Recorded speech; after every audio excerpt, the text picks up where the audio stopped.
Bear in mind that these recordings on the cloud are available only for 90 days. So that's why I am uploading them on both Brightspace, YouTube, Zoom, so that you have multiple sources in case one source doesn't work, you have the access from the other. So again, good morning, everybody. So few things that we have announced by the last couple of weeks. I didn't hear much from you guys, so I want to make sure that everybody is on the right page, particularly regarding the final exam. So you see here on October 14, the faculty sent out an email. The faculty normally they plan the final exams in order so that no students have conflicts during the same day, and in order to have spaces, because there's a lot of larger classes, and these classes, they need space to perform the exam. So on October 14, we got the email. I directly forwarded the information for you that the final exam has been scheduled on Saturday the 13th at 7 p.m. Now, I recorded 7 to 10 p.m. just to have more time. It doesn't necessarily mean that the exam is going to be 3 hours. It's in Demaris 1160. Now, the time I sent you this announcement and email, there's important information for you guys that I have to include notification for exams for those who need accommodation. And you are supposed to accept this by November 10th, which is 5 days from now. If you miss, then we will have trouble in scheduling your exam at the exam center. So if you need to perform your exam at the exam center, make sure you go and validate that participation. And the last day for you to inform me and the faculty about any scheduling conflict was October 18th. So I haven't got any emails back from no one. And normally I'm also sending these announcements in an email. So then I'm sending you again the same information. The only information I'm adding on top is you need to come with your laptop. No matter where will you do the exam, in the room, the Demaris, or in the exam center, you need to come with your laptop because it's gonna be set up on Brightspace. You will perform the exam on Brightspace. Okay, please don't come there and you tell me I forgot to get my laptop. Probably we can do an emergency case where we can print out some, but it's gonna be some hassle to rearrange. Now, there are a few students who deferred the exam, and I don't know if you guys are communicating with other professors the same way, but for those who deferred the exam, you are supposed to reach out back to me in order to arrange the day for the deferred exam. So I emailed a couple of times, general emails saying, if you defer exam, reach out to me to discuss. Nobody discussed, nobody sent any information back. Therefore, I set up the deferred exam already. Bear in mind that if you miss the final exam for any reason, then it will be automatically shifted to the Thursday, December 18th. So which means the regular final exam is December 13th. If you miss it for whatever reason, we all have circumstances. It's already set up from 1 to 4 on December 18th. Now, if you miss the exam and you have what's called request to perform the exam at the exam center. During that week, probably I will arrange how to get you to the exam center. Okay. So that's it. As for the assignments, the assignment time was 3 weeks. You all got 1 week extra. And you are most because first of all, let me tell you something about the assignment. We have set up the groups and we asked to assign yourself to groups. And then I sent you emails and announcement to get yourself inscribed to which group you are working or which disease you are reviewing. Some of you forgot even to inscribe to a group or let me know, or the TAs, what is the disease they are reviewing. So that's not good already. Even if I sent you an email and a reminder for 1 week after the deadline. Now, for those students with accommodation, I give you 1 week extra.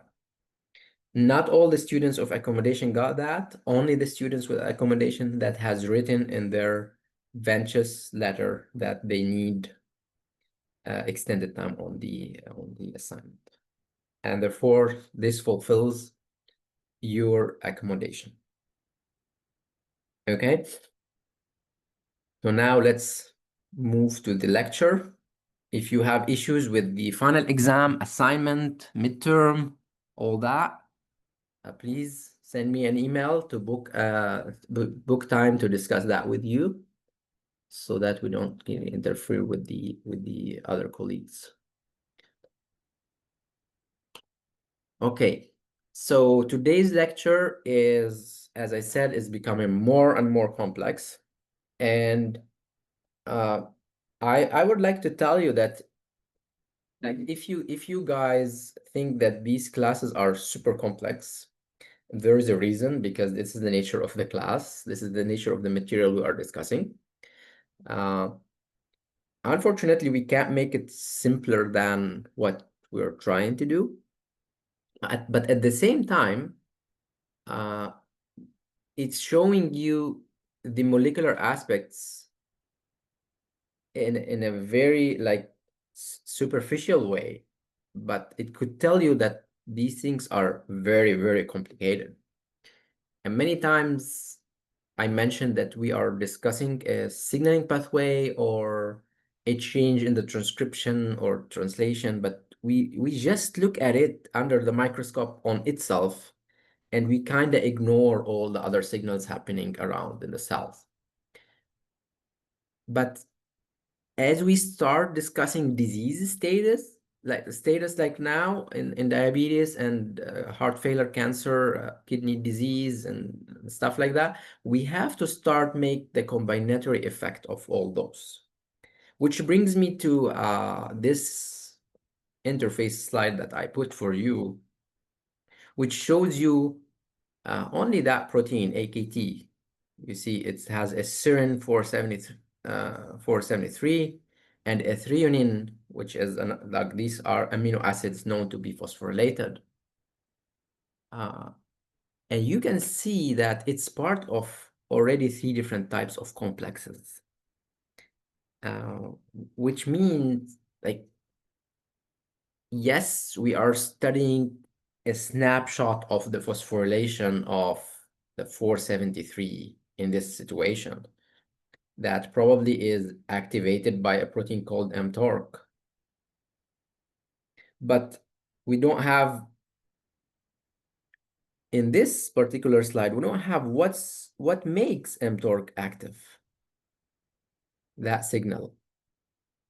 So I would like you to start really integrating the basics with the concepts of the changes on the cell at the probably outer membrane. That could be inflammation, that could be toxins, and have those signals integrate, and all the machineries that we discussed, from ATP synthesis and usage of ATP, breaking bonds and using the energy, transcription, translation, translocation of proteins, phosphorylation of proteins. Now they start to come to perform a certain function in the cell. And you can see on this side here, the AKT plays a role in the phosphorylation of this protein FOXO, and FOXO plays a role in transcription. So I know these are complex. I know the names of these proteins are not really familiar. We are not familiar with, but we will start introducing them once and twice and thrice in the classes so that you will have a good hold on some of these proteins. I don't really expect you to understand and sorry, I don't expect you to memorize the names of all these proteins though. Okay, so today's class is going to discuss the molecular aspects of the diabetes. We will review how glucose uptake and insulin secretion take place in the cells, and how that affects the hyperglycemia or hypoglycemia and the blood glucose levels. We will discuss about glucose tolerance tests in case somebody has been diagnosed to be pre-diabetic. And then we will discuss how glucose increase could lead to beta cell death, which are specialized cells in the pancreas. We didn't discuss so far ER stress, so it's a very good a chance in this class to review the ER stress. And then we will move to discuss the different types of cellular communication. So you can you can see now that we are starting emerging from the molecular aspects to the cellular aspects and to the systemic aspects of a disease. This lecture is going to be like flip-flopped. So we will start first discussing diabetes, although we would need to understand the beta cell death and the signal transduction to understand how diabetes proceed. But so we'll see how it goes. Probably we go back to the previous slide in the next class if this doesn't go well. Okay, so we discussed in lecture 5 the metabolism, the catabolic and the anabolic aspects of it. And we discussed how carbohydrates and lipids and proteins that we uptake from food being hydrolyzed and used as a form of energy. So the moment these nutrients get to the intestine and at different sides of the intestine, these will be absorbed through the intestinal wall to the liver. Okay, so the liver is the first filtration barrier that could uptake these nutrients into the blood. So we got those nutrients within the intestine and through the hepatic portal vein, you can see that they're all collected and now they get to the liver. At this point, the process of filtering, monitoring of what we have in terms of triglycerides, glycerols, amino acids, sugar, glucose start to happen. So we will start monitoring those. And the aspect we will be describing is, okay, today we had a very high sugar meal and it reached into the liver. Now, it will detect that there is an increased level. Of course, we have many detectors that could tell how much sugar we have in our body and what do we need to do with it.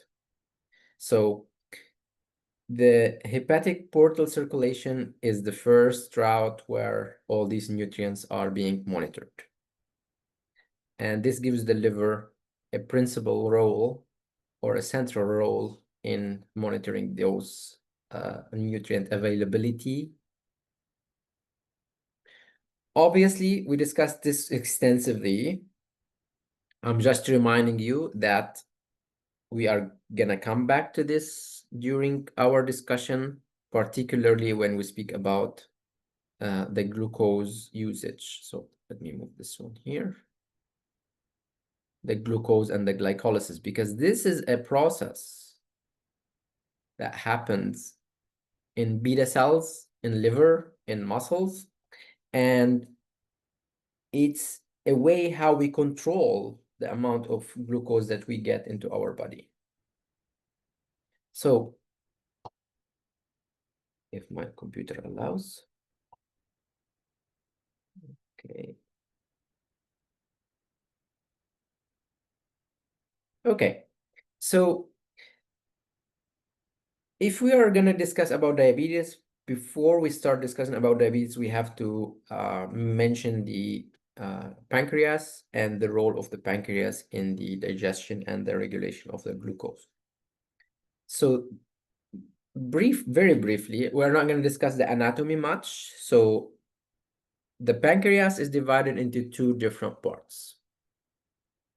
The exocrine part, and this is involved in the secretion of the digestive enzymes. So whenever we eat, then these acinar cells are sensitized to secrete lipases, like to break down lipids, proteases, amylase to break starch, and protease to starch to break proteins. So this is part of the digestion that is taking place. On the other side of the pancreas, we have those patched islands. You can see they are given the name islands, so pancreatic islands, because it is specialized cells. We call them alpha and beta, that are somehow look like an island within the exocrine pancreas. Now, insulin, which is the hormone that regulates the blood sugar, is produced by beta cells. And glucagon, which is playing a role in the storage of the glucose, is produced in the alpha cells. Okay, so these are two hormones that we will discuss today, and we will focus mostly on insulin because we don't have really time to go extensively on all the types of the enzymes and the hormones that we have. Now, normal people, they get the amount of glucose back to normal, no matter how much the amount of sugar you eat. When a person is not able to regulate the level of glucose in the blood, this is when we start discussing about diabetes. And definitely this doesn't happen in a very sudden, one day you wake up and you have that. It is a gradual process that happens. So diabetes itself is a metabolic disease, is a group of metabolic disease, if you want.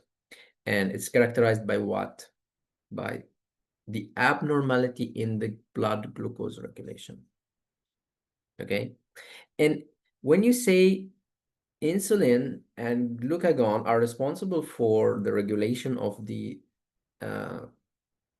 blood glucose and the storage of the glucose, then you can directly understand that the abnormality in the blood glucose means either an absolute or a relative deficiency of insulin that causes this. So if insulin decreases, this is a relative deficiency.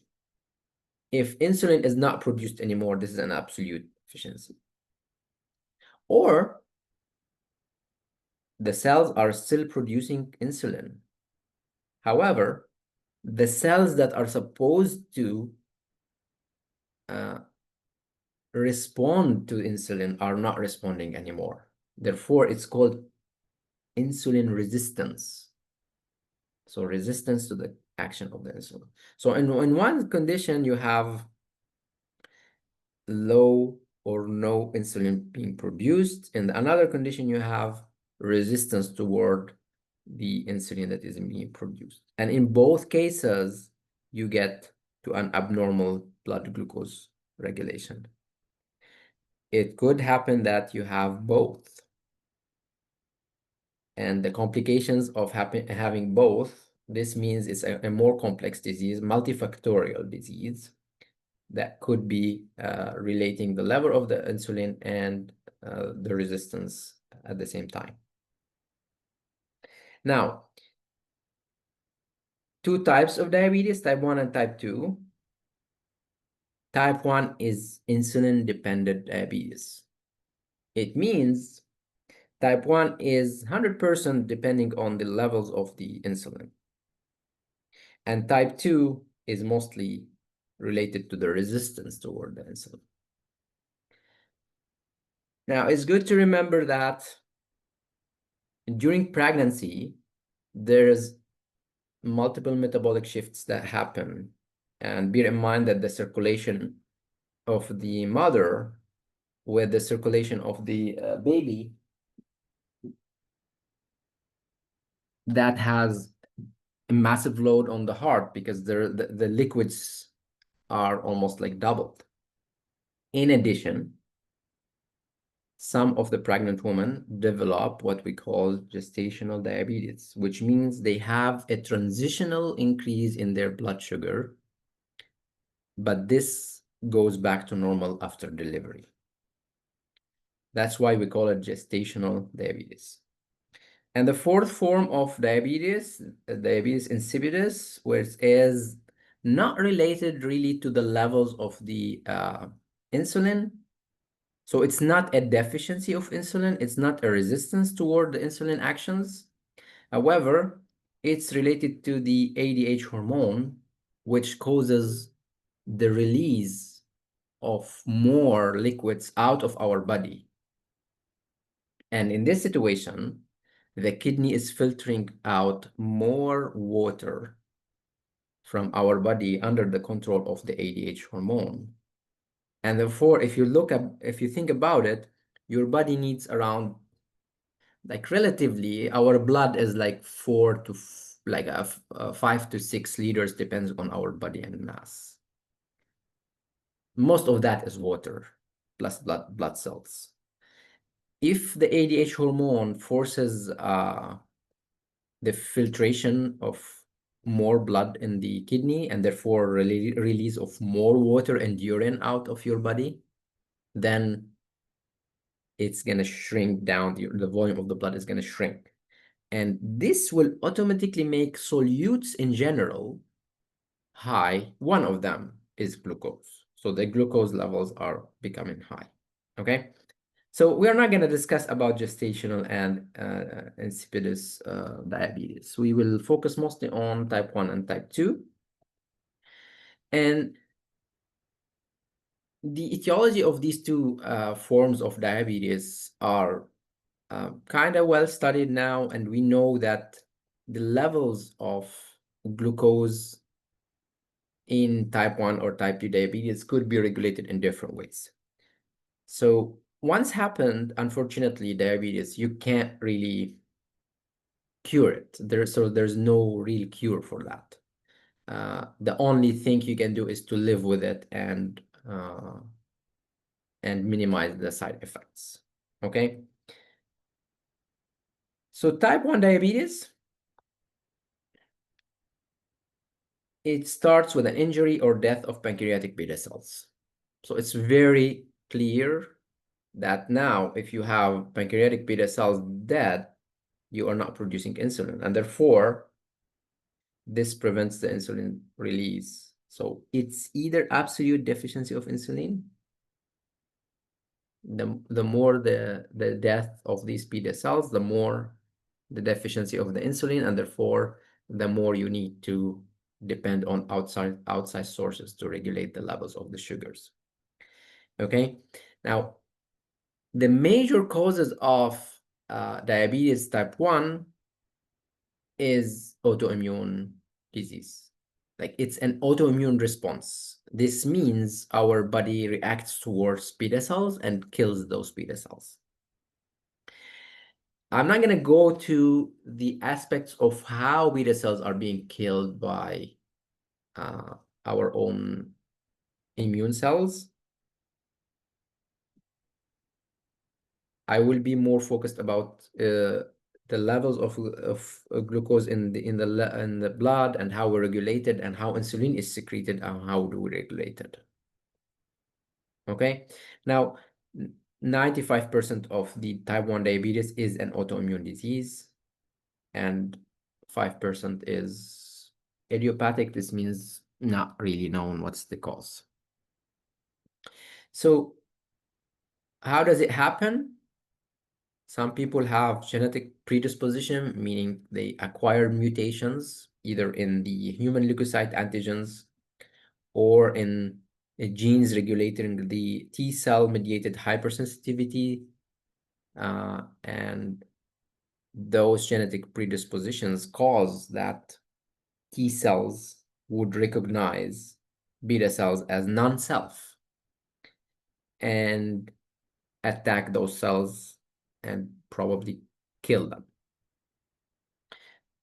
Some is caused by environmental factors, toxins, or the type of nutrients or other factors. And in those conditions, autoantigens form on insulin producing beta cells, meaning when those genetic factor or environmental factor affect the beta cells produce certain proteins that looks like for our immune cells that the beta cells are not self. They are not cells that belong to our body. And those antigens will be recognized by the immune cells. And therefore, the immune cells will attack the beta cells as if they are a bacteria or other cell types that are not belonging to our body. And therefore, this autoimmune response kills the beta cells. Okay, and that causes, of course, if you kill the beta cells, you will not produce insulin anymore. Okay, what happens for those people who have type 1 diabetes? It's considered an easy way to control because those they can still respond to diabetes and therefore to insulin, sorry, and therefore all you need is to supplement with insulin. Of course, it's not a very easy thing to do, but it's doable.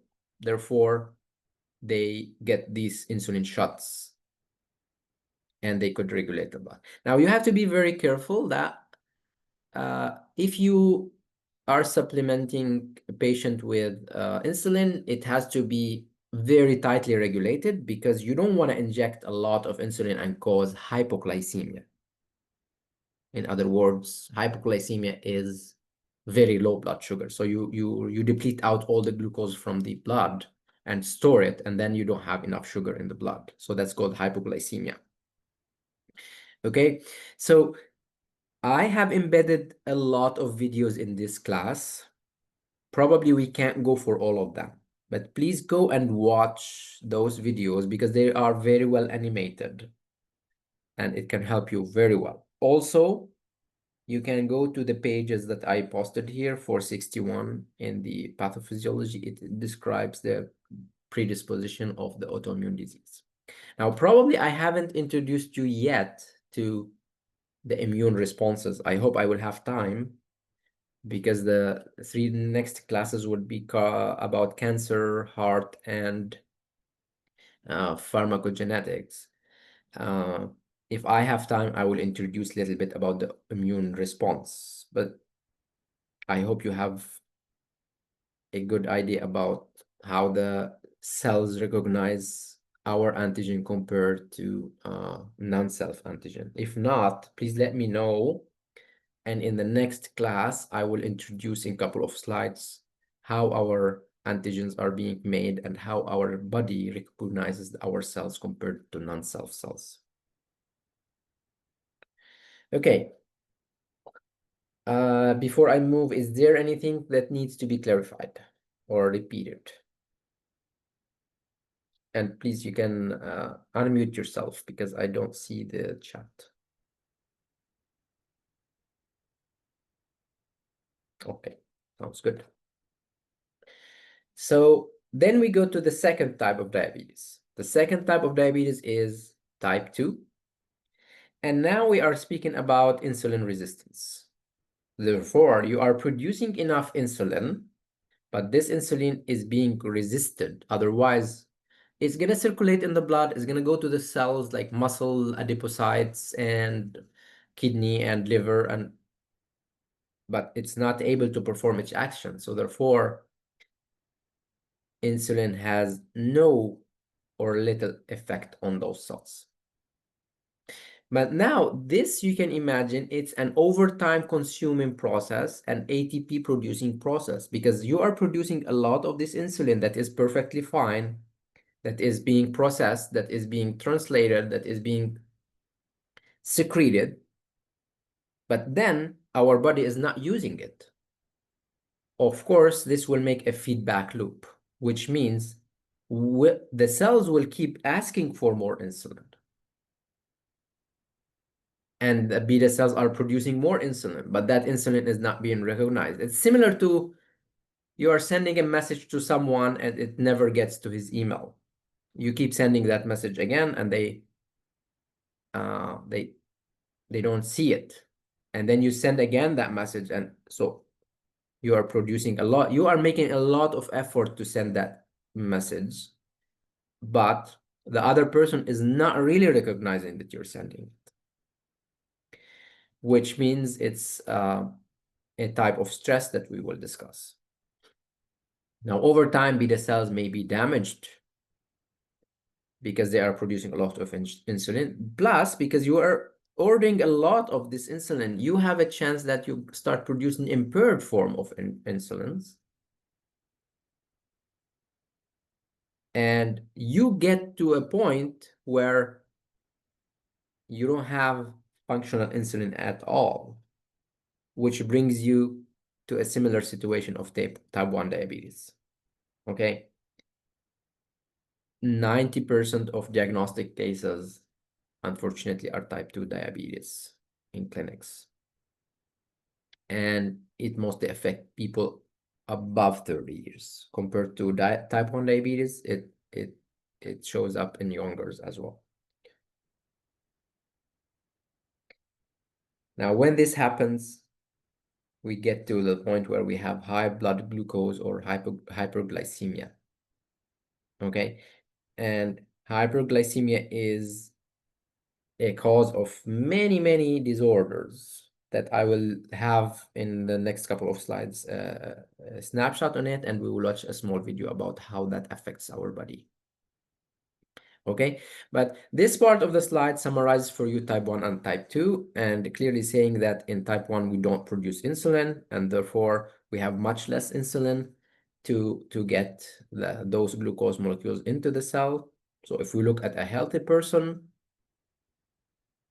he ate and he got a lot of glucose here. We got insulin make the route and prepare the route for glucose to enter the cell. Type 1 diabetes, we don't have that insulin. So the glucose is going to stay outside. We get hyperglycemia. If we get injections of insulin, the insulin comes back and you go back healthy. But unfortunately, you are depending now on an external source. Then in type 2 diabetes, yes, we are producing a lot of insulin, but the cells are not responding to it. And therefore, the same outcome, glucose is higher. So we have hyperglycemia. Okay, let me see if my computer allows. Okay, let's go to this video quickly. Okay, let's go to this video quickly and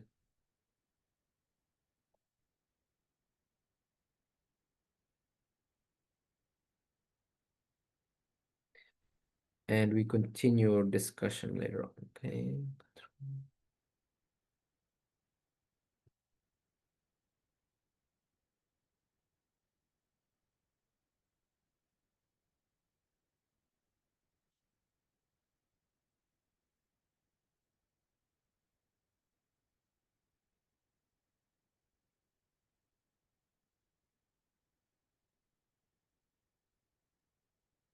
Type 2 diabetes is a condition in which your blood sugar level is too high.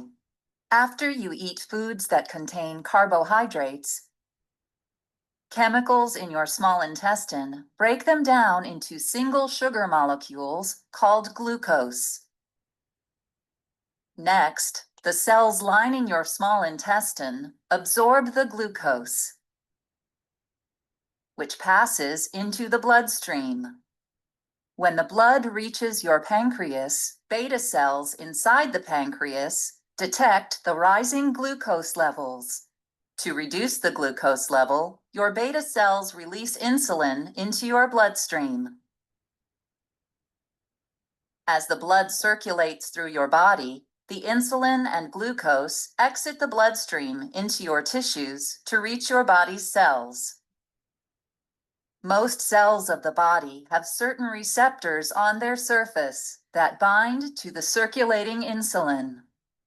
Insulin acts like a key in a lock to open up the cell so that the circulating glucose can get inside the cell. Now your cell can use the glucose to produce the energy it needs to function properly. If you have type 2 diabetes, either your pancreas does not produce enough insulin, or your body's cells resist its effects, or both. If you have insulin resistance, your insulin cannot unlock the cells to let glucose in because the locks, called receptors, are abnormal or missing. As a result, glucose is locked out of your cells. Consequently, the amount of glucose builds up in your bloodstream in a condition called hyperglycemia. To compensate for hyperglycemia, your pancreas produces more and more insulin. Your overworked beta cells try to keep up with the demand, but gradually lose their ability to produce enough insulin. Due to hyperglycemia and the lack of insulin, you may experience the following classic symptoms of diabetes: excessive hunger, excessive thirst, increased urine volume, and unexplained weight loss. Symptoms of type 2 diabetes that may appear over time include fatigue, recurrent infections, changes in vision, itching, and tingling or prickling sensations in your skin. Life-threatening complications of type 2 diabetes include diabetic ketoacidosis, hyperosmolar hyperglycemic non-ketotic syndrome, and hypoglycemia. If you don't receive treatment for hyperglycemia, diabetic ketoacidosis can result. Because you no longer have enough insulin circulating in your blood, your cells can't get the glucose they need to produce energy.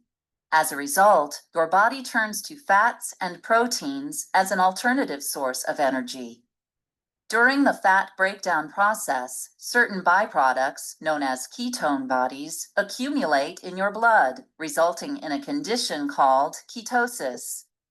If ketones build up to dangerously high levels in your bloodstream, you may develop diabetic ketoacidosis, or DKA, which can lead to coma and death. Another complication resulting from failure to treat hyperglycemia is called hyperosmolar hyperglycemic non-ketotic syndrome, or HHNS. As the insulin deficiency continues, your blood glucose level increases. In response, your kidneys filter excess glucose out of the blood into urine, along with large amounts of water. Unless you consume large amounts of water, your kidneys cannot keep up with the demand of removing the glucose from your bloodstream and diluting it sufficiently in urine. As a result, your blood becomes much more concentrated than normal, a condition called hyperosmolarity. Hyperosmolarity pulls water out of your body tissues into your bloodstream, causing severe dehydration, which may lead to hyperosmolar hyperglycemic non-ketotic syndrome. Neurological symptoms such as seizures and coma can occur. If you take an excessive dose of diabetic medication, you may experience an acute complication called hypoglycemia or insulin shock. Excessive insulin or oral hypoglycemic medication causes too much glucose to go into cells, leaving an insufficient amount in your bloodstream. Certain organs, such as the brain, need a constant energy supply to function properly.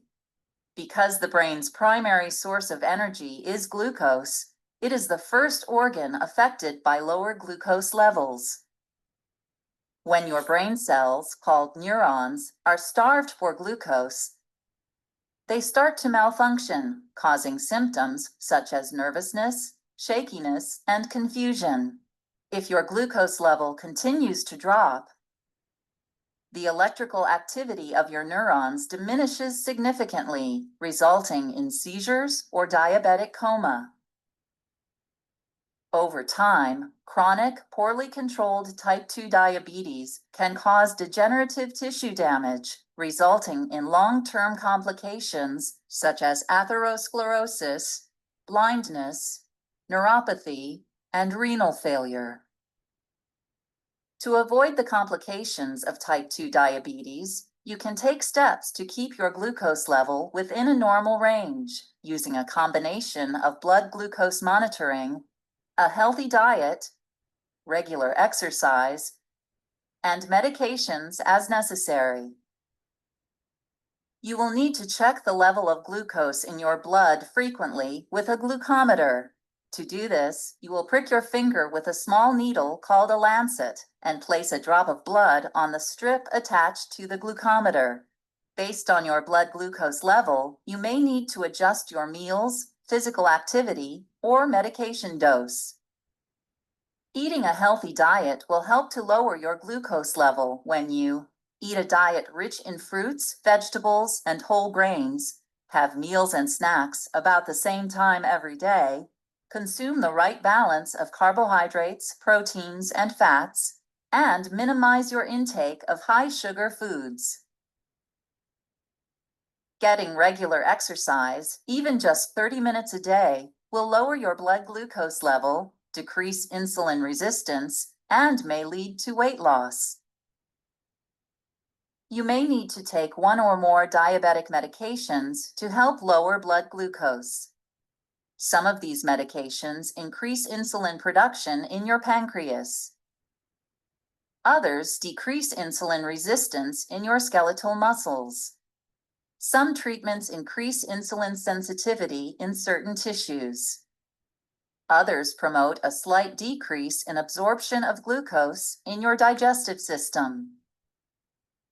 If your type 2 diabetes cannot be controlled with diet, exercise, and oral medications, your doctor may prescribe insulin and train you to inject it just under your skin. By treating and controlling your blood glucose level, you may prevent the occurrence of complications from type 2 diabetes.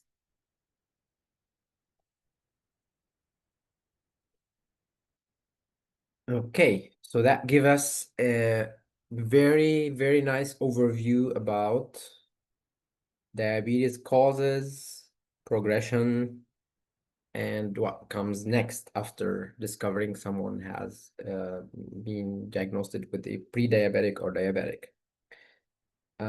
Obviously, there are lots of concepts that are mentioned in that video. Please make sure you visit again and solidify your knowledge about that. So we need to carry on.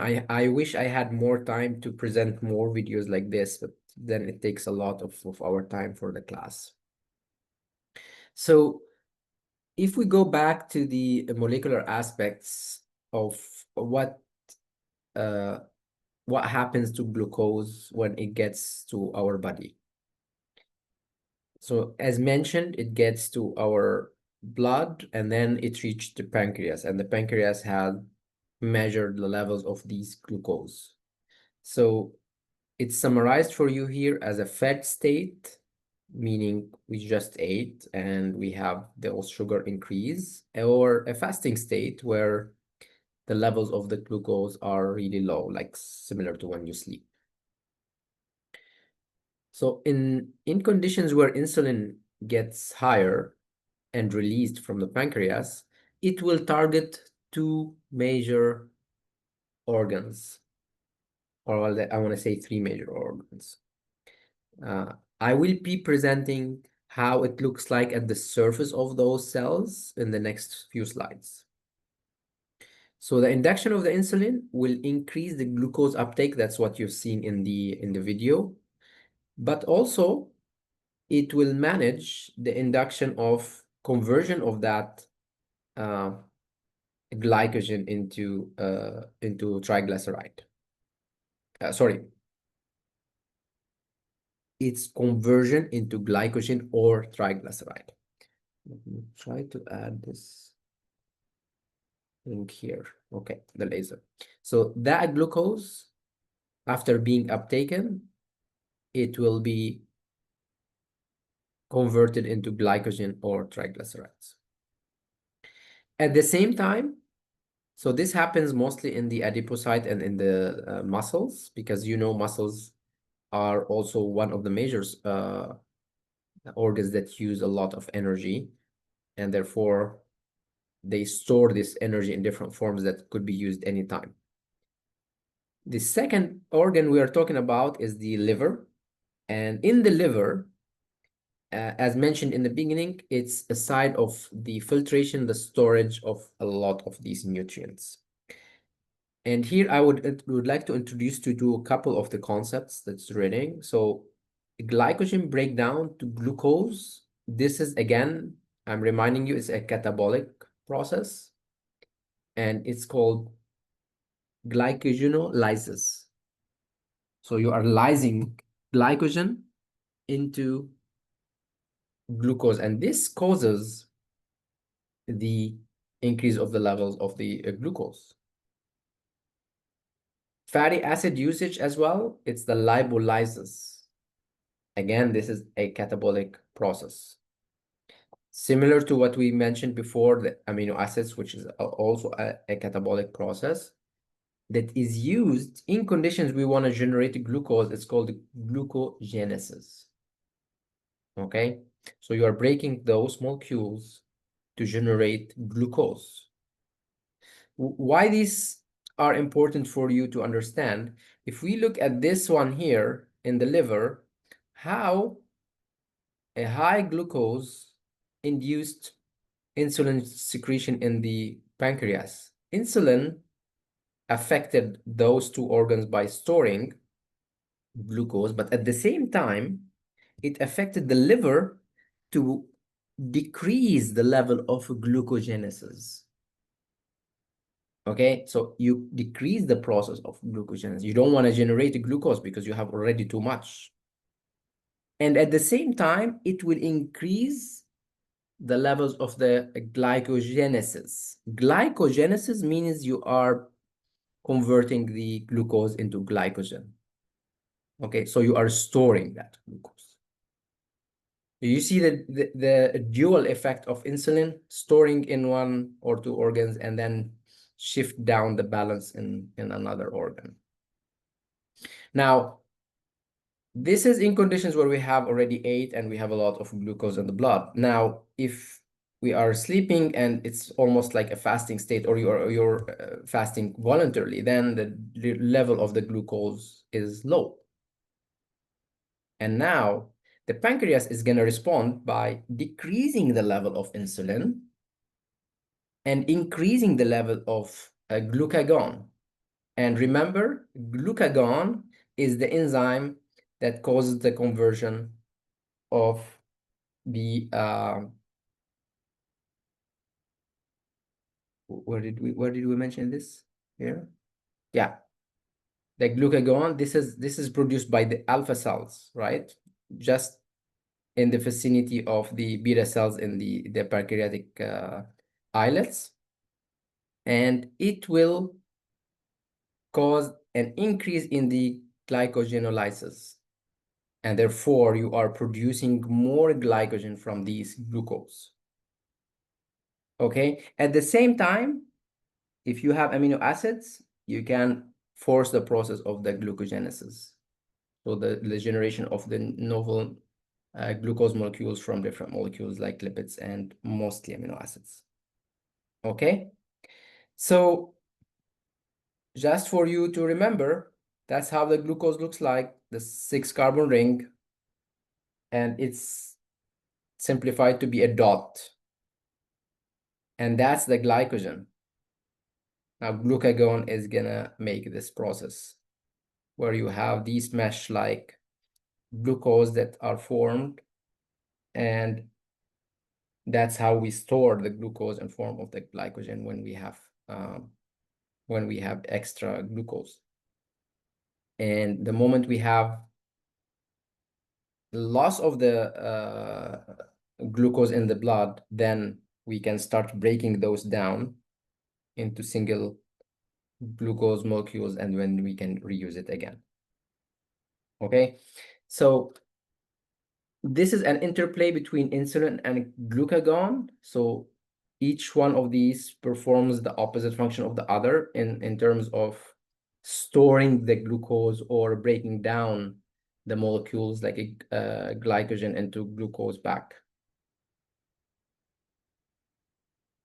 Now, glycogen could be a very, very complex molecule. Look, it's like around 60,000 residues. So like 60,000 of these dots in one molecule of glycogen. And it's stored, and it can be converted also into fatty acids and triglycerides.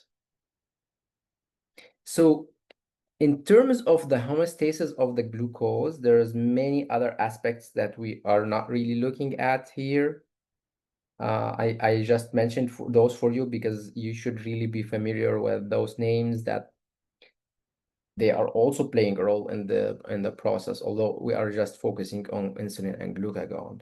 Particularly, I want you to remember the glucagon-like peptide 1, because this is a protein that is secreted in the intestinal cells, and this stimulates the glucose-dependent insulin secretion. Okay, so it has so this protein is one of the markers that your intestine sends and the pancreas responds for.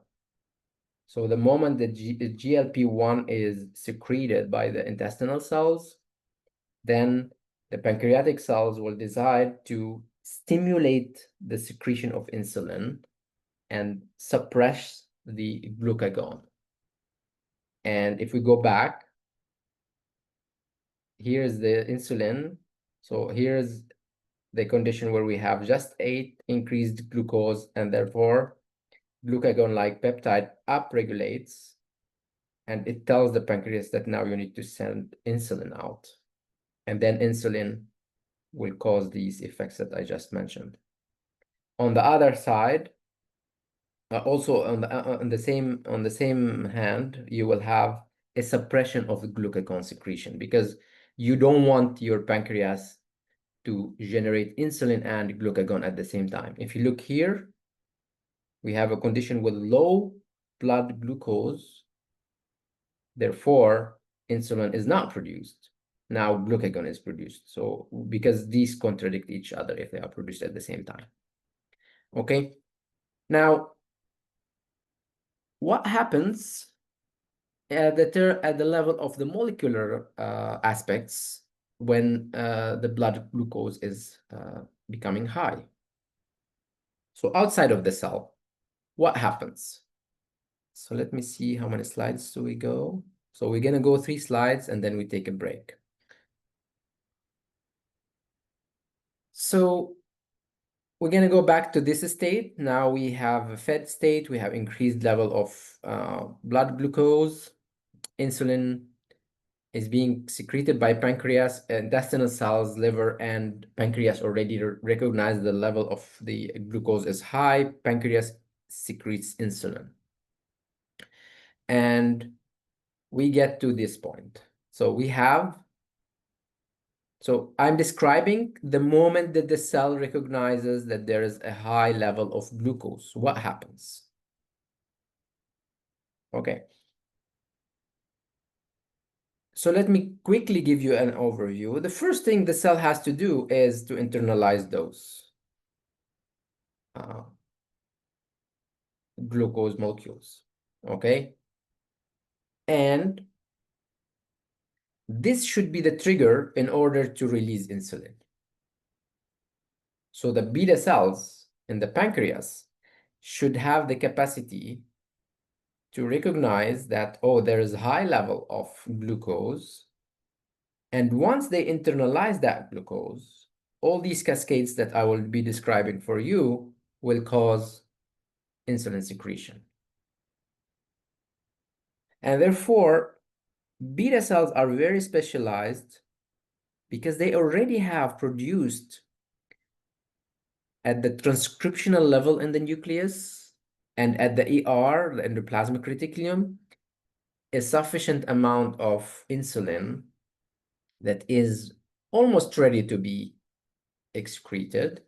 And if this signal continues, of course, there will be more induction of this transcriptional process and the secretion of the insulin. So let's go step by step. First, increased glucose levels in the circulation leads to the increased glucose uptake into pancreatic beta cells. So this is a very simple correlative condition. More glucose, this means more being internalized to the beta cells. Why? Because beta cells, they have the GLUT2 transporters, which are specialized in transporting glucose from outside into the internalized of the cells. Okay. Remember when we discussed the glycolysis process, that glycolysis, which is the breakdown of glucose into pyruvates and then to the Krebs cycle, it will be producing ATP. So we are producing energy from this process. So beta cells is producing a lot of ATP. Increased intracellular glucose, then it would cause increased ATP production. And therefore, you will have an increase in the level of the ATP, which is the activated form, or the triple phosphate to ADP diphosphate form. In beta cells, when there is a shift in that balance, where you have lots of the ATP, it will cause to the closure of channels that are potassium ATP dependent or ATP sensitive. So now the increased level of ATP leads to the closing of the ATP sensitive potassium channels. And therefore, now you are blocking the shipping of K plus out. And this causes a shift in the balance of the cell. Now it was like minus 70 millivolts into minus 30 millivolts, and that's what we call cellular depolarization. So now we have a depolarization process that happened. This depolarization leads to the rush of the calcium into the internal side of the cytoplasm, from outside of the cell into the inside of the cytoplasm. And the rush of that calcium leads to the induction of the exocytosis process, or in other words, you have this insulin that is being packaged in granules, With the increase of the levels of the calcium, it will cause the fusion of these vesicles to the membrane and then insulin secretion outside of the cell.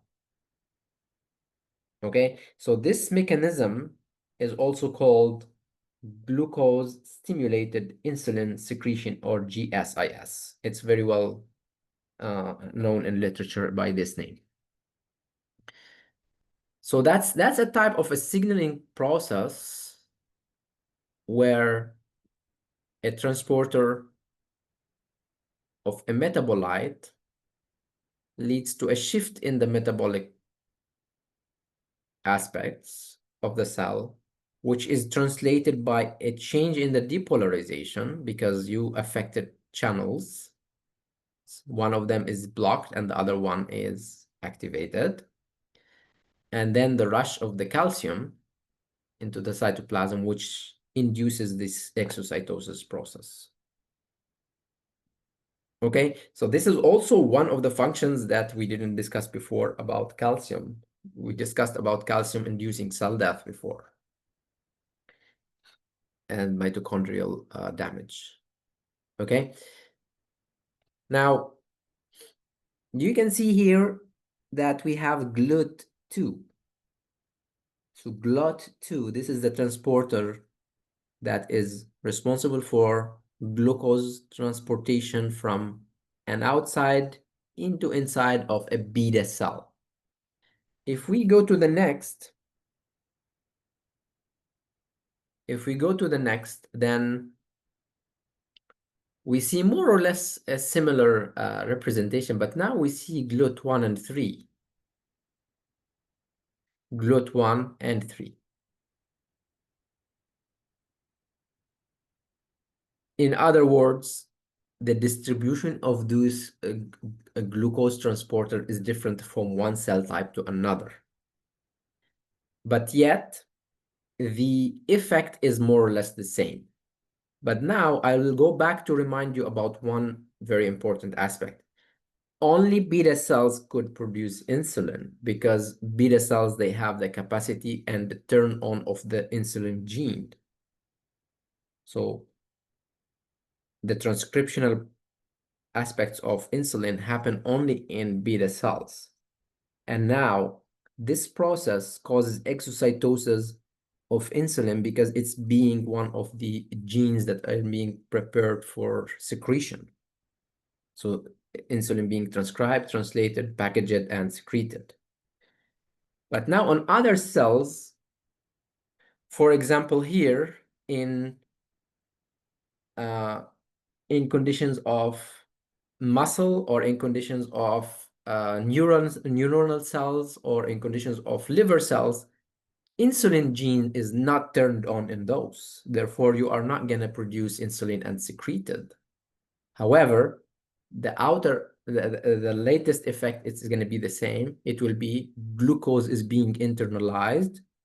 It will generate ATP. It will depolarize the cell. It will block the potassium from being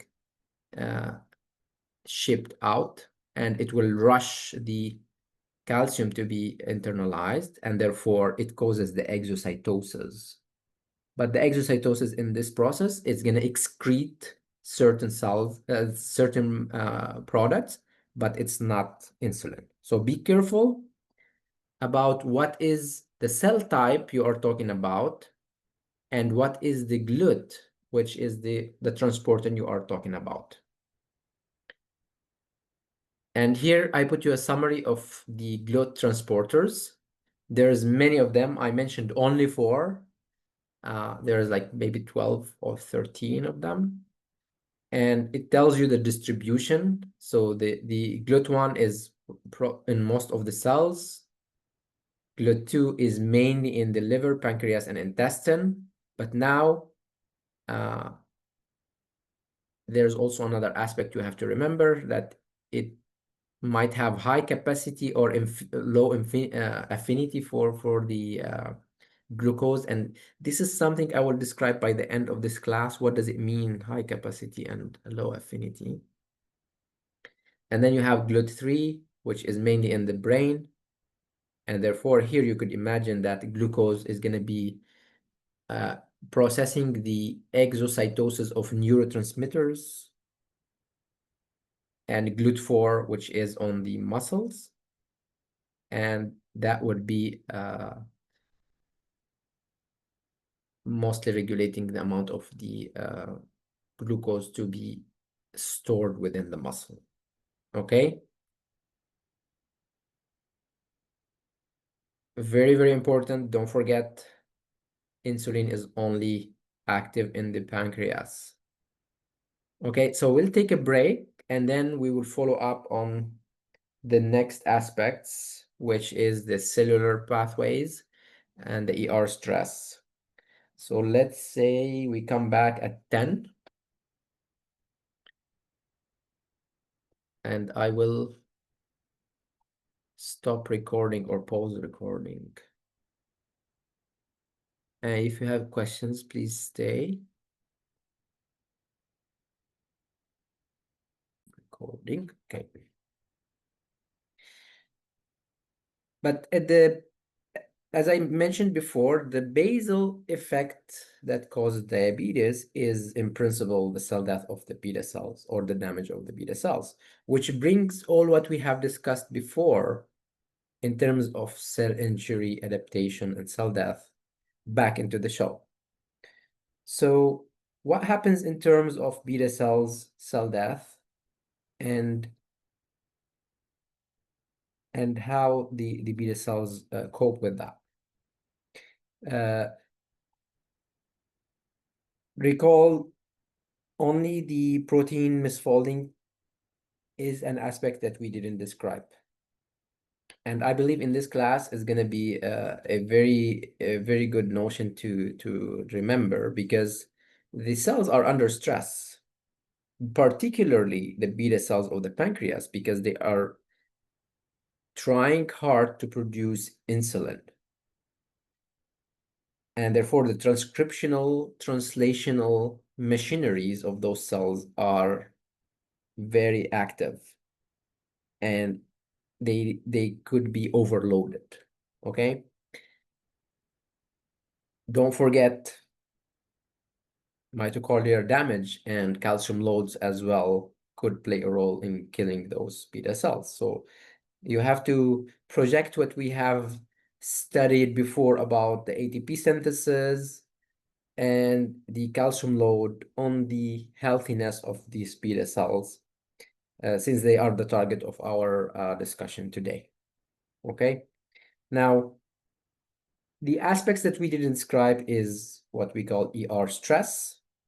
And the ER stress is a type of stress that is caused particularly by an increasing load of generation of those proteins.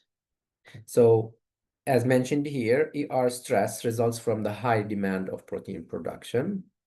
One of the conditions in beta cells, insulin. And this causes a response from the ER, which we call an ER stress response. Now, ER stress response will have different molecular aspects that we have to decide. But so the unresolved stress in the ER, because if all the time we are asking the beta cells to produce insulin, and this insulin is getting out into the muscles and adipose tissue and liver, and it's not being responded for, then we have another signal that asks glucose is still high, produce more insulin. So this is a continuous ER stress that is unresolved. And since we are producing much more than the capacity of the cell, then we start accumulating proteins that are misfolded or unfunctional. And therefore, we could lead to the formation of these accumulated of unfunctional proteins, and therefore cell death. This is going to be described in the next 2-3 slides extensively. The other aspect is oxidative stress.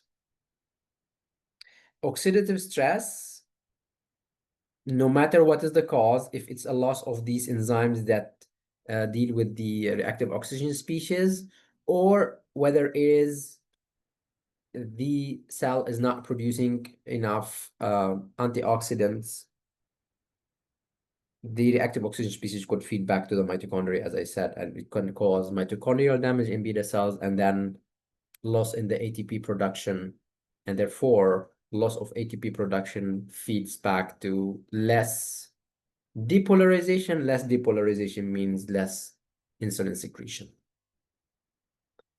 And the third important aspect of the cell death, it brings these cells being in a high vascularity anatomic region, because the beta cells has to always be in check of the blood glucose levels, and therefore it has to be in vicinity of the vascular tissues, which brings another cell type to the show, particularly in type 1 diabetes, because this is an autoimmune disease mostly in type 1 diabetes. Then there's a big chance that those immune cells are infiltrating much easier to the beta cells and kill them.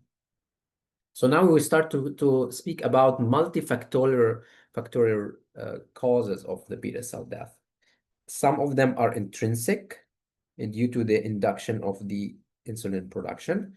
Some of them are related to the healthiness of the cell and the ATP synthesis, which cause damage in the mitochondria. And some of them related to the anatomic and regulation of the beta cell function, being in vicinity of vessels and potentially being more exposed to inflammatory cells and inflammatory cytokines that are released from those immune cells. All those converge to the fact that beta cells might die, and the death of beta cells would propagate into the diabetes progression. So more aspects about how the beta cell die and how they are sensitized to the death. So there are many other aspects that we have to remember, that now we are speaking about a complex metabolic situation, because we are dealing with an increased level of glucose or glucotoxicity due to the hyperglycemia or other carbohydrate metabolites that are being accumulated more and more in the bloodstream, as well as to other metabolites like lipotoxicity, like increased triglycerides or low level of lipoproteins, the LDL, low density lipoproteins. And recall when we discussed increased levels of the lipid peroxidations and oxidation, and the increased level of these LDLs, cholesterols, and triglyceride gives more chances of those lipid peroxidations and the generation of the DAMPs, which are major inducer of cell death. Review that process we have discussed in lecture 5 and 6. And the third aspect that I just touched on is the inflammatory cells and inflammatory cytokines, like TNF-alpha and interleukins, which we described.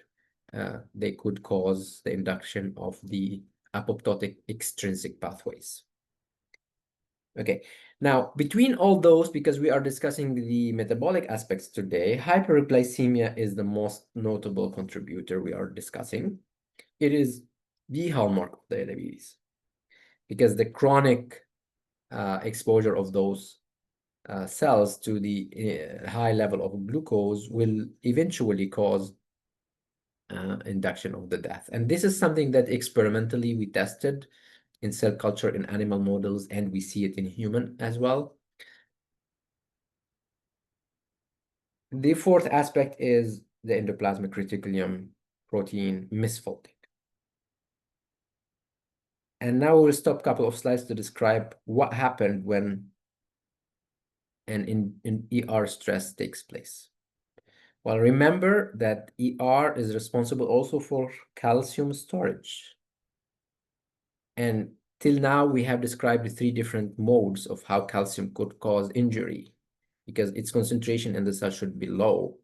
And once it's high, it could damage the mitochondria. It induces certain enzymes like phospholipases. And in the previous slide, we notified on how calcium increase is important for the exocytosis process, but that's a very regulated way. In other words, the depolarization you saw here is very balanced. You went from minus 70 millivolts to minus 30 millivolts. That's all. It's not a huge rush that is not regulated here. Now, in conditions we have ER stress, and ER is the site where the calcium is being stored, in addition to folding of those proteins. So the ER not only store the calcium in the intracellular part, it is also important for the folding of the proteins. Remember when we described the transcription and the translation, and we have a couple of slides about the ER stress, that some of the ribosomes are attached to the surface of the endoplasmic reticulum in order to directly insert those proteins into the ER for folding and assembly. Okay, so now taking in mind this metabolic and inflammatory aspects and the levels of calcium and protein folding. So we are speaking about 5 or 6 different processes that converge together in beta cells now, because we are producing a massive amount of insulin. And this insulin is going to happen to be produced in the ER of those beta cells. Now, in the pre-diabetic period, the beta cells become hyperactive because they are producing a lot of these insulins. And that leads to the protein misfolding and the accumulation of the insulin in the ER. Okay? There are other aspects also for the glucose being high. It is that it induces a cellular stress that can be sensed and induces the BH3 pro-apoptotic proteins. And now you can break the shift of the balance, or break that balance between the anti-apoptotic BCL2 family and the pro-apoptotic P family. And that is a trigger for apoptotic cell death that we described in the previous lecture.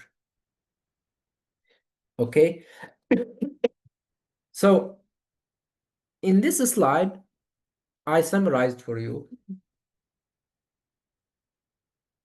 many aspects that could cause ER stress. But before we describe those, let's look into these proteins that are being generated and being folded in the ER.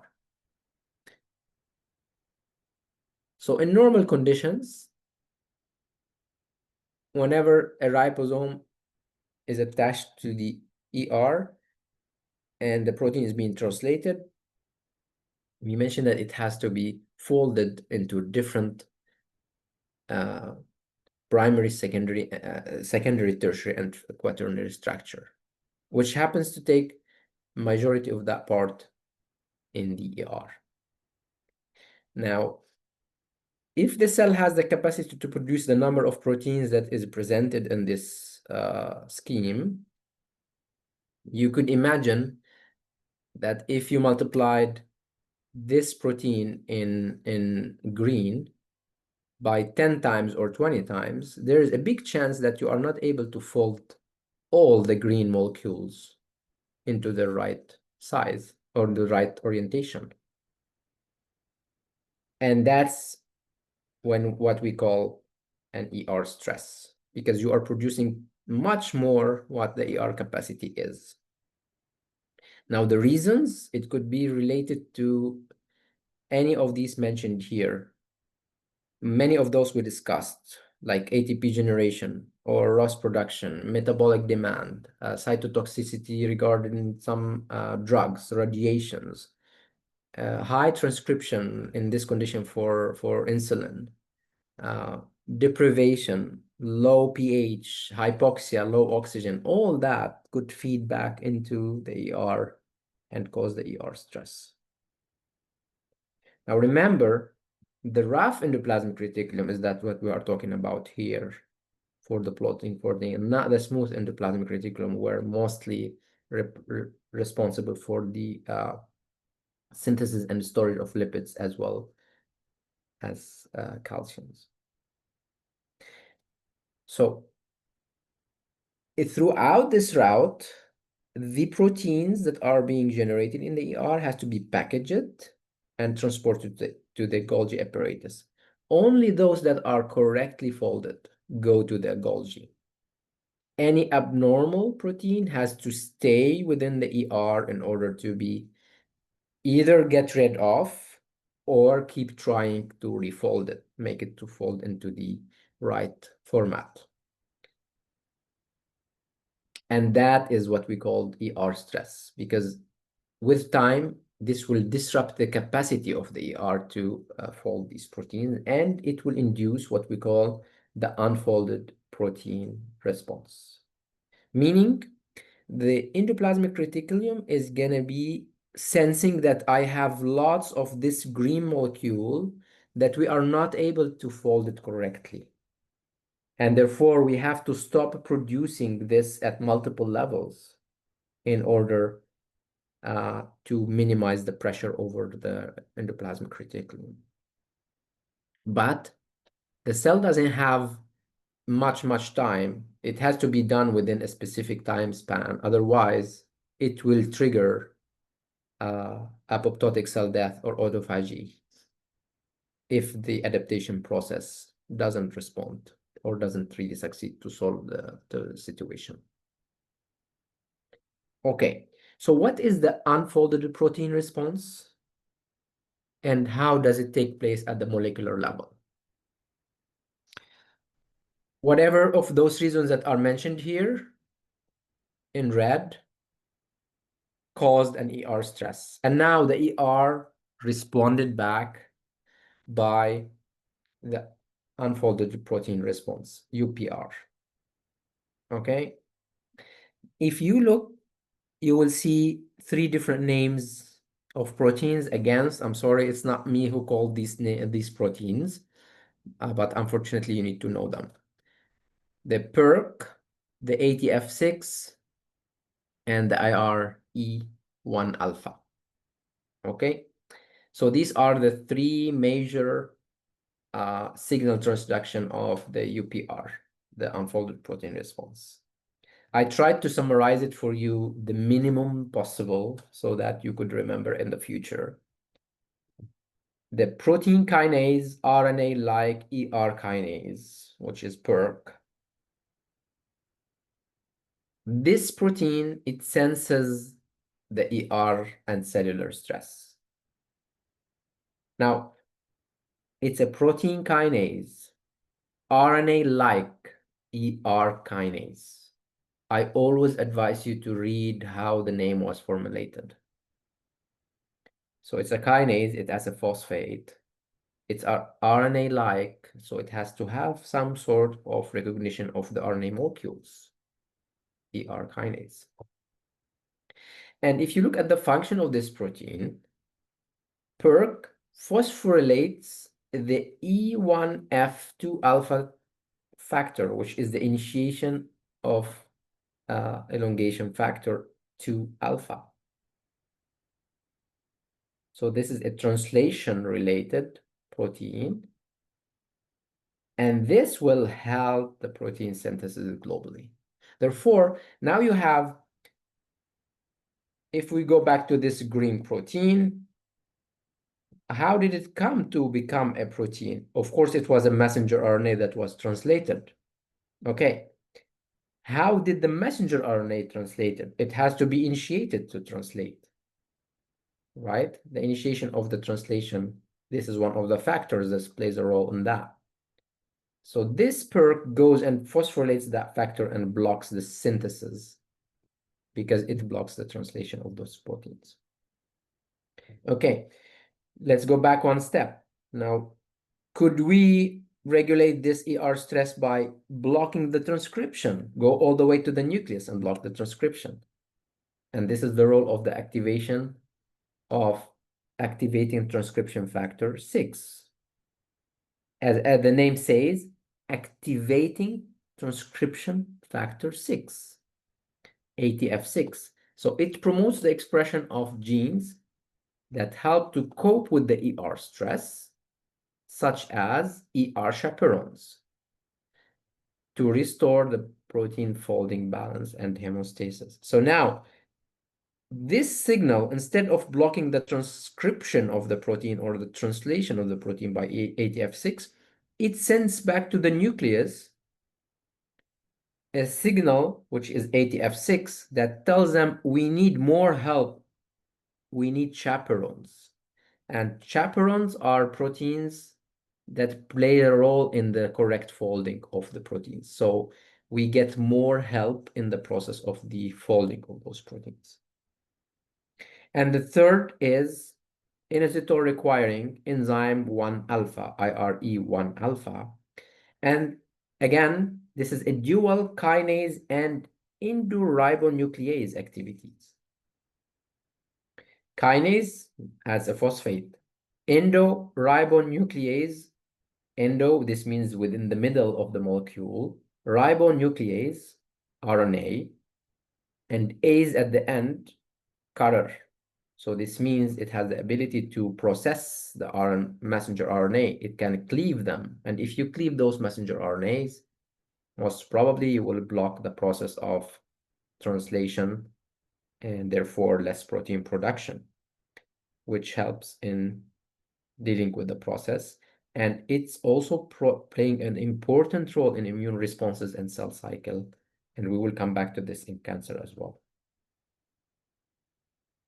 Okay, like IRE1 alpha also can be activated in different processes, like in conditions where you have aberration in the phospholipid metabolism or increased levels of saturated fatty acids. Also, it feeds back to IRE1 alpha and it induces expression, its expression high. Now, this is also a link between the protein folding process and the metabolic process of the cell, because you are talking here about IRE1 alpha being able to feed back to the ER stress as well as the phospholipid metabolism and to the fatty acid exposure. So in other words, if we go back, in conditions of the lipotoxicity, this could be a direct feed in to activate the IR1E alpha and the ER stress response. Okay. So we go back now to diabetes and beta cell death. We described the molecular aspects of 4 different aspects that could cause the beta cell to become under stress in condition of type 1 diabetes. And that's why I'm really emphasizing on this in the slide, that we have one more component, which is the chemokine, because the beta cells in condition of type 1 diabetes are mostly affected by the cytokines and the T cell targeting those beta cells. This will cause what we call insulitis. Insulitis. This means you have a condition where the beta cells are being under an inflammatory response that is mostly mediated by chemokines and immune cells. This is in addition to all the other conditions that we described here about the glucotoxicity, lipotoxicity. We are discussing more about this pro-inflammatory mediators. And again, remember that if we are discussing one of those, it doesn't mean at all that this, and this is not taking place. Any one of these four, in addition to ATP, in addition to mitochondrial damage, could be happening at the same time. And now we have a condition where the beta cells are damaged. And this damage could lead to either a direct response from the T cells and affect those beta cells because they are the direct target of those T cells, or indirect because of the ER stress and the oxidative phosphorylation and the ROS production. And now at this point, this is a sensitized process that could lead to another cycle and another cycle. And at the same time, it could be the final endpoint for the cells, some of these beta cells that could die. And this results in the loss of the number of the beta cells, and this start to cause to the levels of the insulin to become lower and lower in type 1 diabetes. Now, this is slide for you for discussion and further reading. I kept the text as is. It's a very well aligned review that is very recent. It describes for you how the processes we mentioned about beta cell death could change if we add on top of that an inflammatory response. So it describes for you also one of the transcription factors, the PDX1, that normally plays a role in insulin production. So whenever we got that response that the cell needs to generate insulin, PDX1 is one of the transcription factors that plays a role in turning on the insulin gene. In conditions of inflammation, you could see that PDX1 is translocated to the cytoplasm, and therefore, now you are producing much less insulin. So the environment the cell's at, even though the machineries are still functional, so here we have a homeostatic process and here has the inflammatory process, the inflammatory responses could cause, the inflammatory microenvironment could cause many aspects that could lead to the less insulin production. And that explains why the process of inflammation is a transition process that could still be an adaptation process. Because the moment we have the inflammatory response less, in other words, we have much less recruitment of these immune cells, and therefore much less cytokines being inserted to that cell, most of these signaling molecules will halt, and then the process go back to normal. And there is one important aspect I want to say. In general, the acute inflammation or the start of the inflammation process is always good for the body, because that's an indication that our body is fighting. It's not always bad that you have a little inflammation. It is very bad when the inflammation becomes chronic, and it starts to have effects that you cannot control, like uncontrolled fever, uncontrolled loss of water and dehydration, and such. Because inflammation is a reversible process. So keep that in mind. Okay. So we described the process of glucose entry.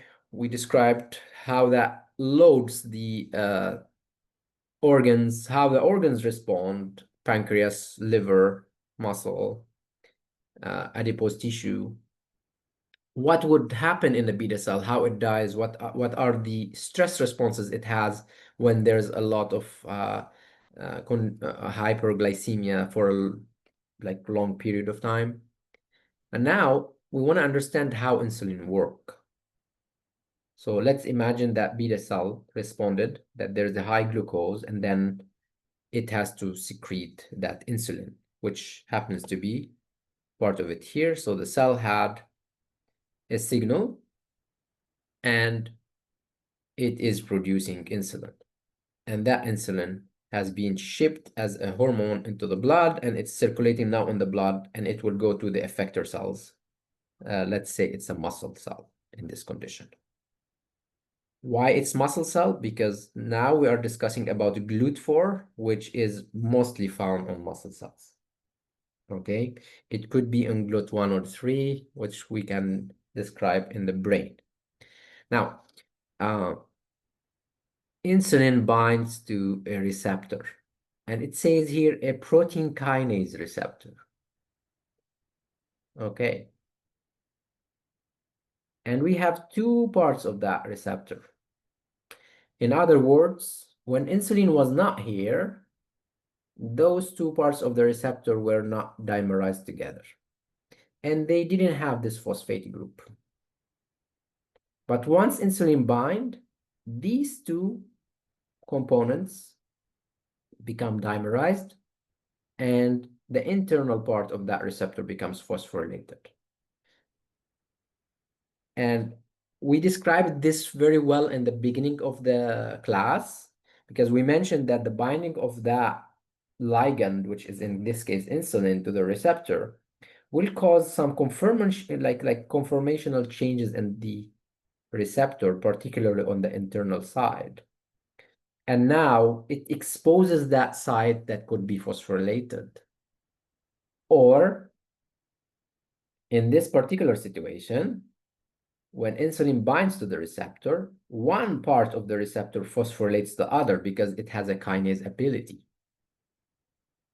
And now we have other components, which is now insulin response substrate, becomes activated by the internal part of the receptor. This is a part of a cascade like PI3 kinase, and then this cascade proceeds phosphorylating one to the other, lead at the latest again to the activation of what we call AKT, or protein kinase B. Now, by the end of this class, I would assure that you will be very familiar of how to read those signaling pathways. Now, if we go back here, this phosphorylated protein, it phosphorylates the PI3 kinase, phosphatidylinositol 3 kinase. And this kinase is gonna add a phosphate group to the phosphatidylinositol. So now it was phosphatidylinositol phosphate, only two of them, biphosphate. It becomes triphosphate. And remember, phosphate is one of the most energetic molecules we have. So you can see it's, I don't want to say it's 100% similar. It's similar to the electron transport chain we mentioned in the mitochondria, that now insulin binds, it had the ability to phosphorylate itself in the receptor, the receptor part, it autophosphorylate itself. Now it can phosphorylate the insulin response substrates, and then it could phosphorylate PI3 kinase, and then PI3 kinase can phosphorylate the phosphatidylinositol, but now these are part of the membrane. And as the name indicates, phosphatidylinositol, this means it's a, phosphatidyl means like has a fatty acid component. And now you have proteins like PDK1, which is a kinase, that could translocate to the membrane, get in touch with this PIP3 and gets phosphorylated, and then by itself go and activates AKT. So it's all a transfer of a phosphate group, one step by the other. All this cascade that I'm talking about here will induce the release of more GLUT vesicles, which is a fusion of that vesicle to the membrane. And now you are adding more GLUT transporters into the membrane. So what happens? Insulin Glucose is high, pancreas responded. It generates insulin. Insulin has been transported all the way to the muscle. Insulin induces all that cascade that added more transporters of GLUT4 on the muscle membrane. And now you need much less time to recruit all this glucose in because you have a lot of these transporters that are being induced to fuse to the membrane.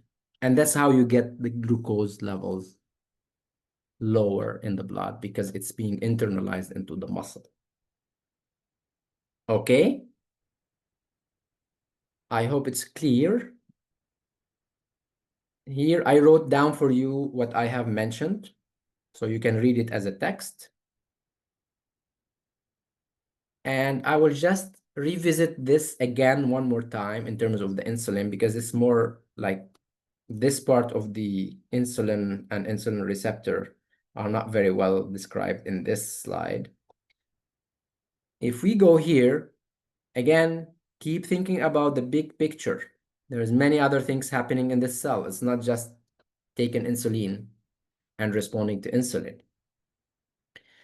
But that part that we described in the previous slide is in here.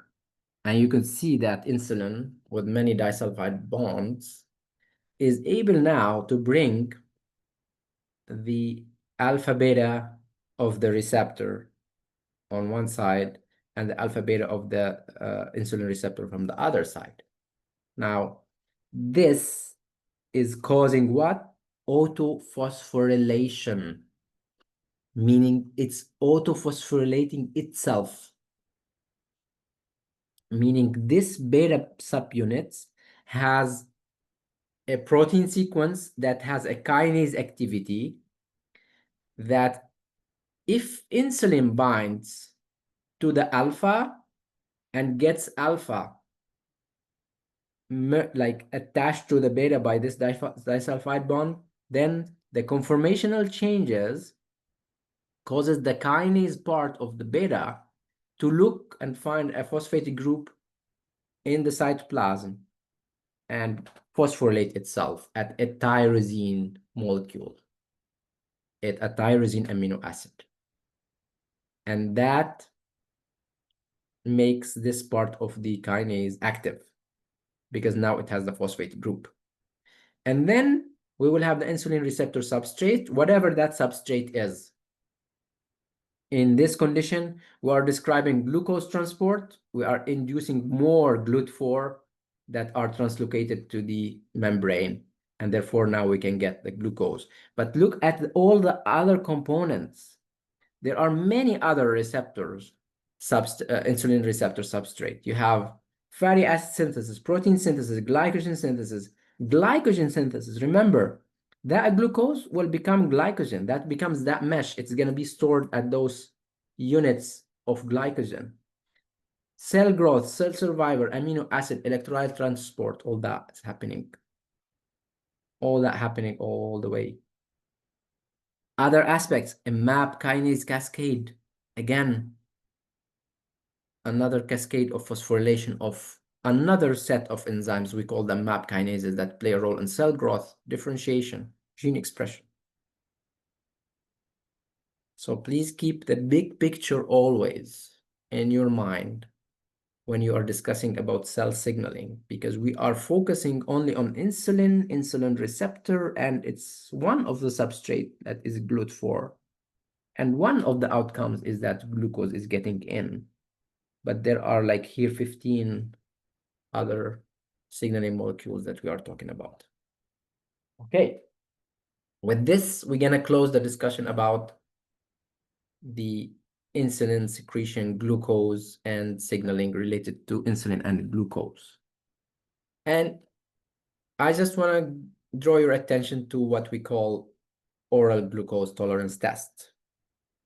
And this is something we do if somebody had been tested and the blood glucose has been consistently high, and therefore there's a reason that they think this person could be diabetic, is to perform a test that calls oral glucose tolerance test, which will help this person to understand if he has really or she has the ability to really control the glucose that has been given in a high dose within a given period of time. Now, one may ask why it's only for 3 hours, because in normal people, if you give them a dose of 75 grams of oral glucose, within the first hour, that would gonna be high, 120 milligrams per deciliter. And within the second to third hour maximum, they will go back to normal. In gestational diabetes, that's what we mentioned in conditions of pregnancy, this could not be the case. And you can read this graph by looking at the start point. Already they are in fasting condition. They already have almost double the amount of glucose in the blood. And now when you challenge them, they even went almost double of that within the first hour. And then it really takes much longer time to go back to normal. So this is a very good indication that this person had an inability to control the levels of the glucose in the blood. Now, if it's not gestational diabetes, if it's a normal, like if it's a person who did that, there's a very high risk that this person is diabetic. But if this is the first time you're performing this experiment or test, sorry, it's not an experiment on people, it's a test, then you might say, oh, probably we have to repeat it again because we are not 100% sure. You repeat it again, maybe you get the same results. But there's another way to test that, which is looking at the levels of the glycosylation in the hemoglobin. So this is another test that could give you a 2 to 3 months roughly aspect of the glucose in the blood. And the way this formulated, it's because the red blood cells, they have around 120 days of lifespan. And those, they have the hemoglobin, which is this complex quaternary structure protein with the heme group, right? With the alpha and beta, alpha 1, alpha 2, beta 1, beta 2. Now, the A1 of the hemoglobin could be glycosylated in the presence of the glucose. And therefore, the red blood cells would acquire that. And since the red blood cells don't have the nuclei, they will acquire that protein and keep it for the next 100, 120 days, depends on how much they live. And therefore, if you look for the glycosylated level of the HbA1, it will tell you in the last 2 months how much the glucose was. And of course, the units you are measuring is not the same. It's not like you don't get this milligram per deciliter, you get the percentage of the HbA1 that has been glycosylated. Okay, so that's another way to test, to say, oh, he is probably diabetic or pre-diabetic. Let's get another thought. So this is another thought. If it's for the last 3 months, he was pre-diabetic or she, then that's a very good indication that there's a problem in the beta cells or insulin or levels of glucose in the blood. Okay, there are other tests that accompany that, which is the urine ketones. Because remember in that video, they mentioned that at certain point, you will start producing a lot of ketone bodies because you start depending on the fatty acids. Now, if there is a lot of these fatty acids and ketone being hydrolyzed, and then ketone bodies are being produced, the kidney is going to start to get those out in the urine, and then you can get those ketoacidosis related product from the urine. So that's also another test that is being done for people with diabetes. Okay, so that gives you kind of molecular aspects and propagation of diabetes from start to insulin secretion and storage of back. And I would close the process discussion of diabetes for today. So that's going to be a good start point for you guys. With the references I added for you in the Brightspace, you should be able to digest this material very well. Now we will go back to the from the molecular aspects to the cellular aspects, because we already saw part of it here. Because now we are speaking about a beta cell in the pancreas sending a signal, which is insulin in this case, all the way to the liver, to the adipose tissue, and to the muscle, as we are talking about the GLUT4.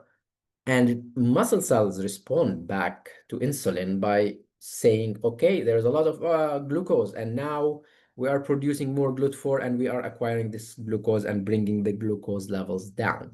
So that's a cell-cell communication that happened there, right? Also, we kind of discussed here about cell-cell communication when these chemokines affect the beta cells because there are some immune cells around the beta cells. So how do cells really communicate? So here there are three major routes by which cells communicate. The simplest one is the gap junction, which is a continuity or a channel between two different cells. So contact signaling, this is via gap junctions. And this is not something we will describe today. Then there are the two types of signaling, which one cell would produce a signaling molecule that will migrate to the target cell. And that signaling molecule binds to a receptor and then activates certain cascade in the target cell. This is what we have seen with insulin. And it could be way remote. So this is a contact signaling by plasma membrane bound receptors. And this is a remote signaling by secreted molecules. So the difference between the two is that depends on what is that signaling molecule. If that signaling molecule has to be migrating in the blood or has to cross from the brain all the way to the blood into the muscle or the nerves, then most probably it would need a carrier protein that carries it all the way to the target cells. And that's why we call it a remote signaling, because now we need a carrier that carry this all the way and gets the signal into the target cell. So before we really dive more into the names and the types, let's just get an example. Let's get just an example here, which shows you T cells. These are like the cells that are responsible for execution of the immune response, right? T, because it's the thymus, right? Because those cells are being specialized in the thymus. And as I mentioned, during our development, we teach our T cells what are our antigens and what are the non-self antigens, like how a bacteria is known from our body, or how a cell from another person in condition of transplantation, for example, is known to be not ours. It's because it's a very simple concept. We teach our T cells what are our antigens, and you tell them any antigen that doesn't belong in this database, which is our antigen, like our body's antigen, then this is a non-self, and therefore it's a target. And I mentioned that in the process of type 1 diabetes, it's an autoimmune response. This means this is a dysregulation of that process, because now the T cells recognize the B cells, beta cells, as non-self, which is a false response. So this is an T antigen that has been specialized for the targets. And you can see here, you have a dendritic cell. So this is an antigen presenting cell. So the dendritic cells, those are the cells that get antigens and they present on their surface. Most of the time we would need CD4 and MHC. I'm pretty sure in the immunology you have got something like about those. And then in order to activate the T cell, look what we need. The first signal is an antigen-specific signaling mediated by T cell receptor engagement. So this means this is a naive T cell that didn't know what to do yet. And this is a dendritic cell which teaching that naive cell what to do. So it has to get a signal that is presented by a receptor binding, showing the antigen. We have another signal that is called co-stimulatory signal, by which dendritic cells most of the time show B7 and the naive cell is the CD28. And the third is a polarizing signal by which this dendritic cell sends cytokines, interleukins, TNF alpha, interferon gamma, that bind to the other cell. This is very simple. I don't want you to recognize the names here, okay? I'm not asking you to do that at this point, but I'm just showing you that this cell-to-cell communication is not that simple, because if we need to perform a simple antigen representation by a dendritic cell, it's much more complicated than that. You can see one part and then one receptor and another part at the receptor, and then the antigen itself, and then the cytokines. So it's a kind of combinatory effect of 3 different signals. Okay, now that signal could be that complicated or could be very simple. It could be simply sent by cytokines. And those cytokines, different types of cytokines, they have different types of receptors. And that's what we call bystander T cell activation. So this is an antigen specific because you have to present a specific new antigen.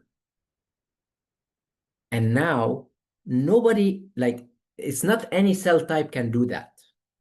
There are specific cells that could do that, which are the dendritic cells or antigen presenting cells, we call them. Okay, dendritic cells or antigen presenting cells.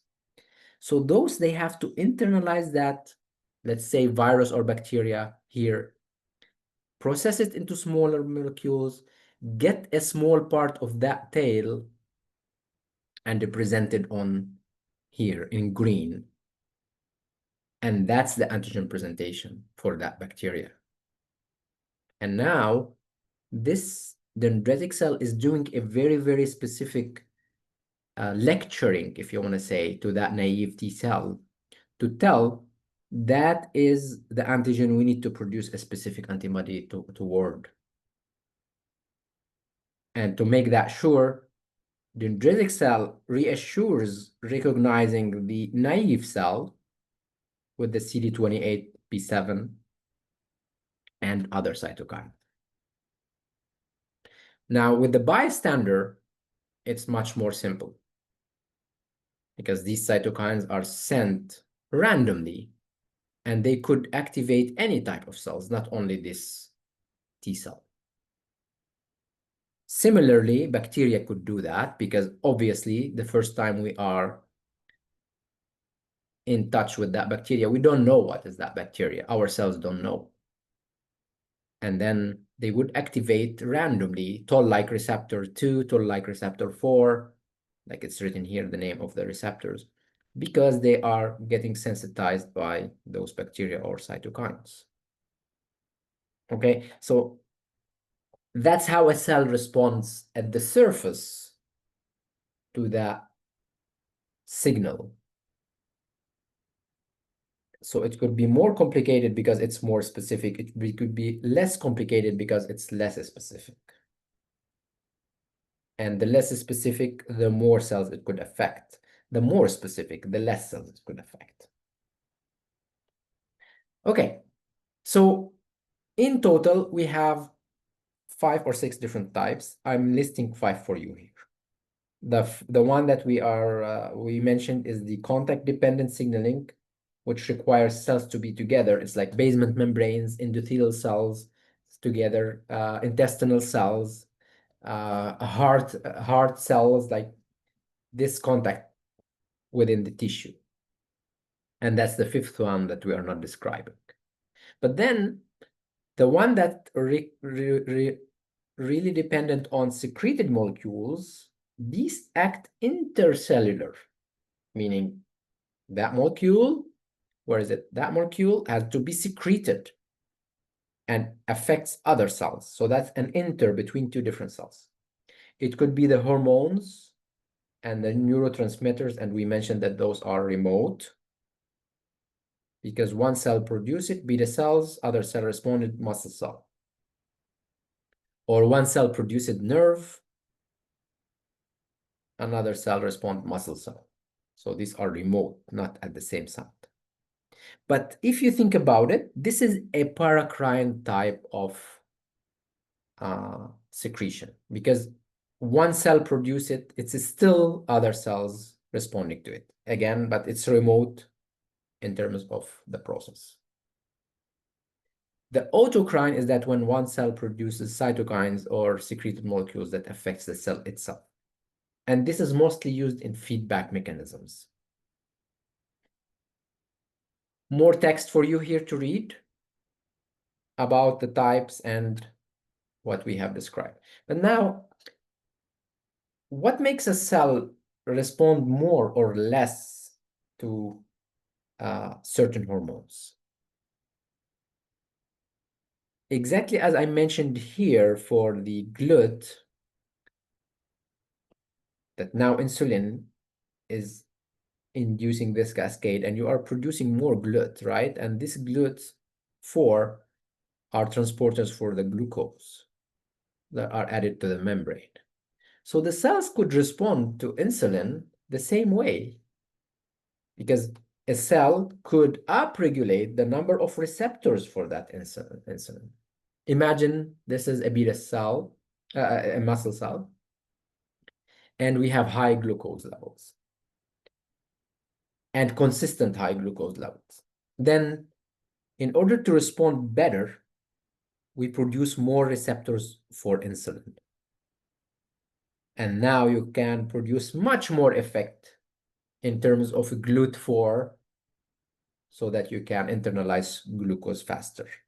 So that's an upregulation in the sensitivity. Or it could be a downregulation of the sensitivity. In this condition, you have a normal cell that has, let's say here, how many receptors? 8 receptors. To downregulate the sensitivity of that receptor, you have much less number. Now, even though we have enough insulin, there is not enough receptors. So in this condition, if you have 8 molecules, you can activate all the 8 receptors. Here, if you have 8 molecules, you can activate only 4 receptors or even 2 receptors. So that's a way how the cell responds in terms of the sensitivity by increasing or decreasing those receptors. And that's mostly in conditions of the hormones. Now remember, hormones could be water-soluble or fat-soluble.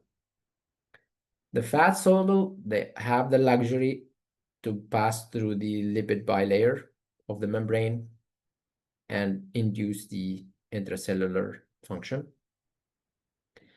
The water-soluble, they have to bind to the receptor because they can't really cross the membrane because that's a hydrophobic environment that blocks internal from external part of the cell. And then this molecule has to pass through a second messenger. We spoke about protein kinase B as AKT, protein kinase A or C, and then the cellular response.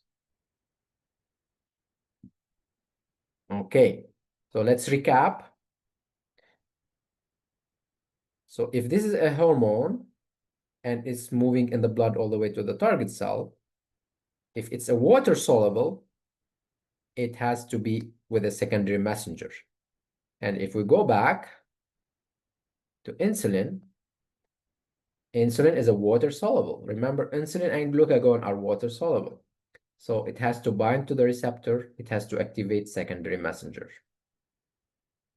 AKT.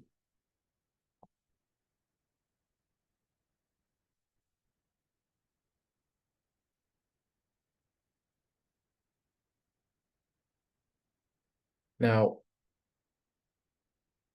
the first exposition that we are discussing now in detail is the names of these molecules as they pass into a secondary messenger.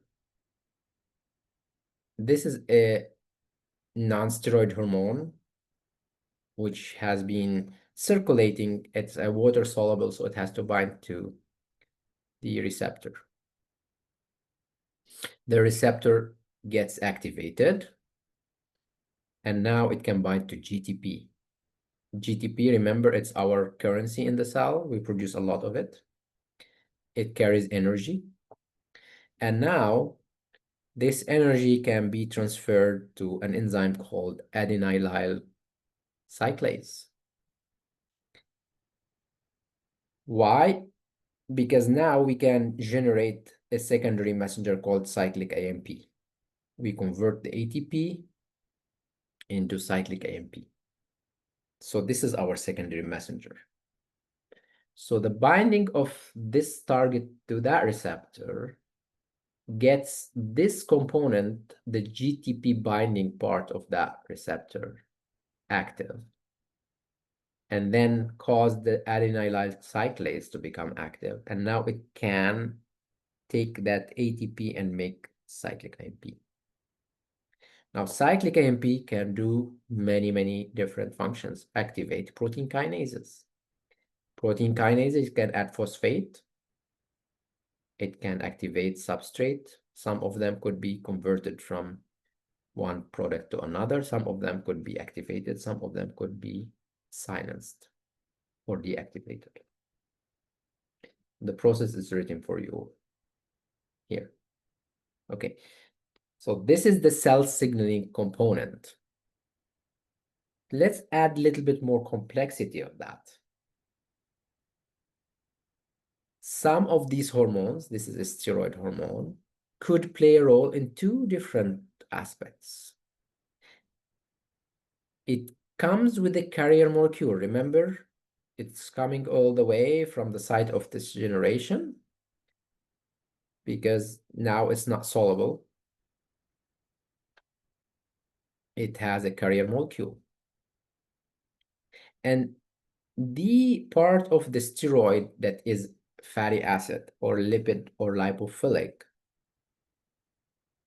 is able to traverse that membrane because it's the same component. And now it could activate transcription translation of messenger RNA.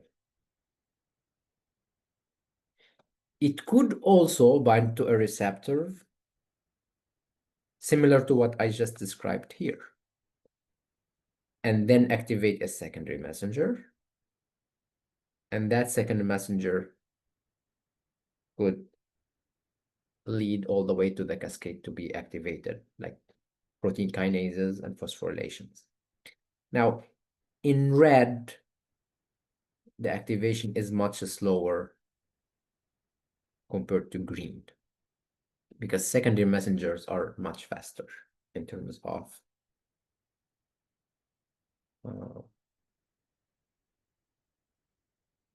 the direct through the membrane messengers. Okay, so this is more or less how all the signaling within cells take place. How much time do we have? We still have like 20 minutes. So this is summarizing for you what I just said. So the cellular communication, in other words, we call it signal transduction pathways. Meaning you have a signal or signaling molecule that is translated by a receptor on the cell into another type of signal. and that second messenger performs certain function. Now, that second function could be amplified. So if you look visually here, you can see that this signal was one little arrow that is being amplified multiple times. Because now the more you are activating kinases as you go downstream, the more you are affecting different cellular functions. So here you start affecting the cytoskeletal changes, regulation in the metabolic pathways, more enzymes regulating cytoskeleton, enzymes regulating the metabolic pathway, enzymes regulating the gene expressions in the nucleus. And that's the power of one signal coming with a ligand that could relate to many other functions in the cell. And the cell translated that into different cellular function. So a signal molecule could tell the cell, survive, try to upgrade your anti-apoptotic proteins, decrease the reactive oxygen species and survive. Or it can tell the cell, differentiate to another cell type. So a stem cell can become a muscle cell. Or it can tell the cell to grow, meaning prepare yourself to divide. Or unfortunately, it can tell the cell to die. And we discussed this when we have a fast ligand or TNF alpha or interleukin bind to the receptor of the membrane of the cell, and we have the Fad complex, and that Fad complex activate caspases, and caspases ask the cells to die. Okay, so all that leads to different aspects of cell. Now, in terms of the cell signaling, I have a very nice video for you here about common cell signaling pathways. I will describe briefly the first two of them, and then we will stop. Briefly, the signal transduction pathway depends on the type of the receptor. And the first receptor I will introduce you for is the G proteins coupled receptor. As the name indicates, it's a guanine nucleotide binding protein. That's why we call it a G protein coupled receptor. The way it looks like, it's like a snake with 7 different components that had traversed the membrane. So 1, 2, 3, 4, 5, 6, 7. When a signal binds to that receptor, the cytosolic part becomes active. And how does that activation takes place? Because normally this intracellular part is 3 different components: alpha, beta, and gamma. The alpha is a unit that is bound by GDP. So that GDP is blocking the activity. When the signal comes here, then the activation takes place, and now alpha can get rid of the GDP and being replaced with the GTP.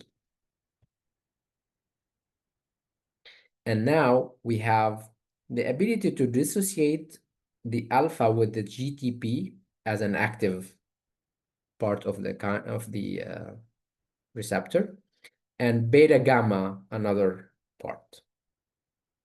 So the first activation process is that GDP binds by GTP, take it out, and then the break into the alpha GTP bond. Because GTP is an energetic molecule and it's with alpha and now it's dissociated from the membrane, the signaling cascade takes place. And that's how most of the time we activate the ion channels using the GTP. Now, G proteins coupled receptors, they are hundreds in the cell. There are many, many types of G protein coupled receptors. And the alpha, beta, and gamma subunits, there are modifications of the alpha, beta, and gamma. And the combinations gives you different types of the G proteins coupled receptors. Okay, so what do we activate downstream of G protein coupled receptors? We could activate certain enzymes. We described before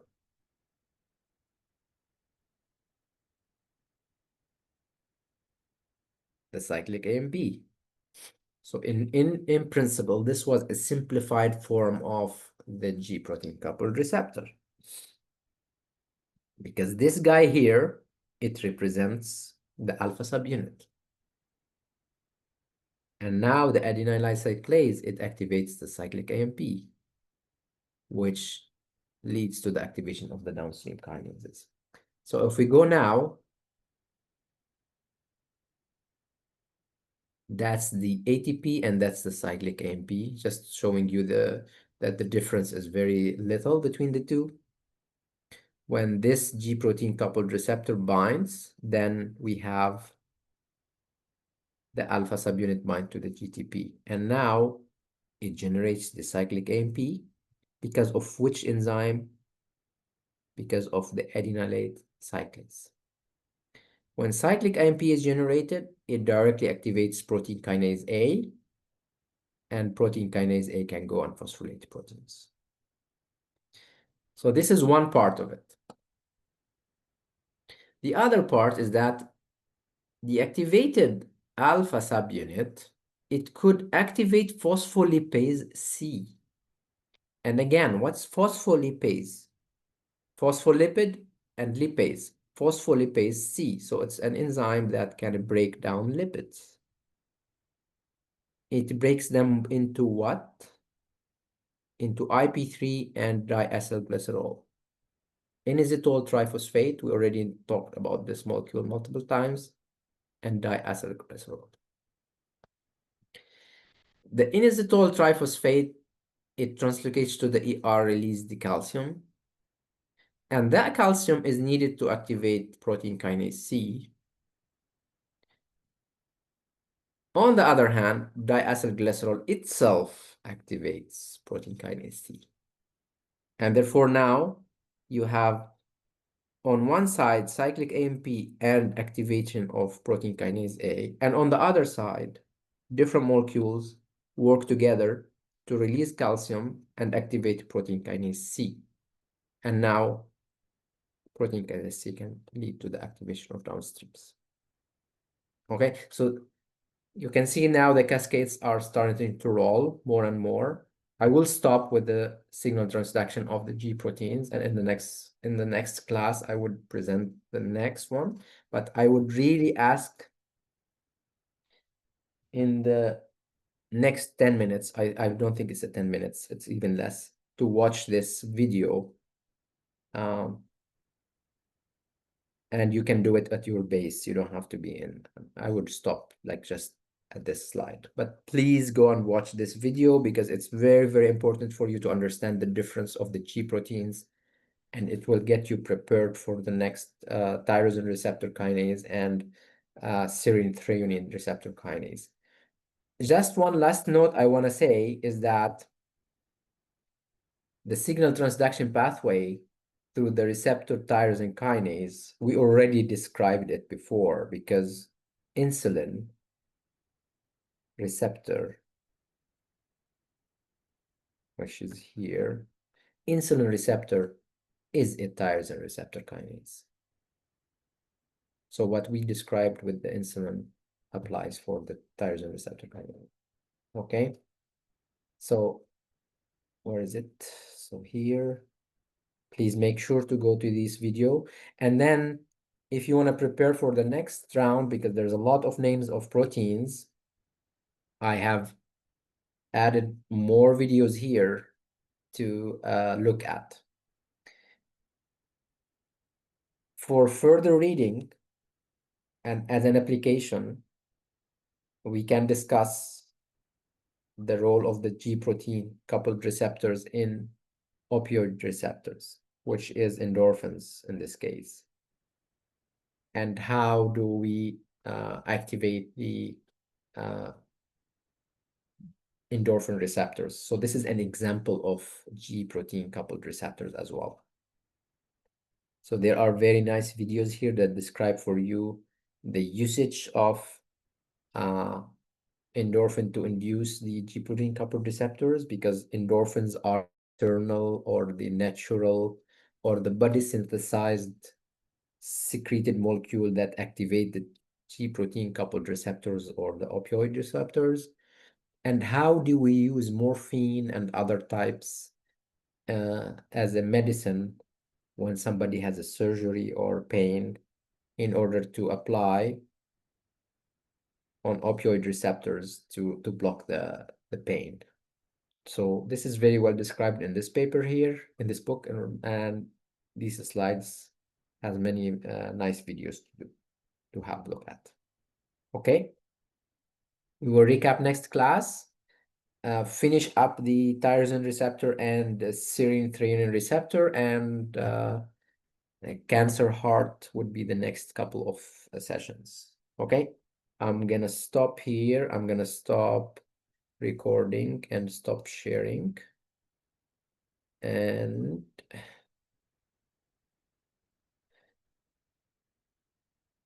anybody have any question, please stay. I will be staying here till 11:30, please.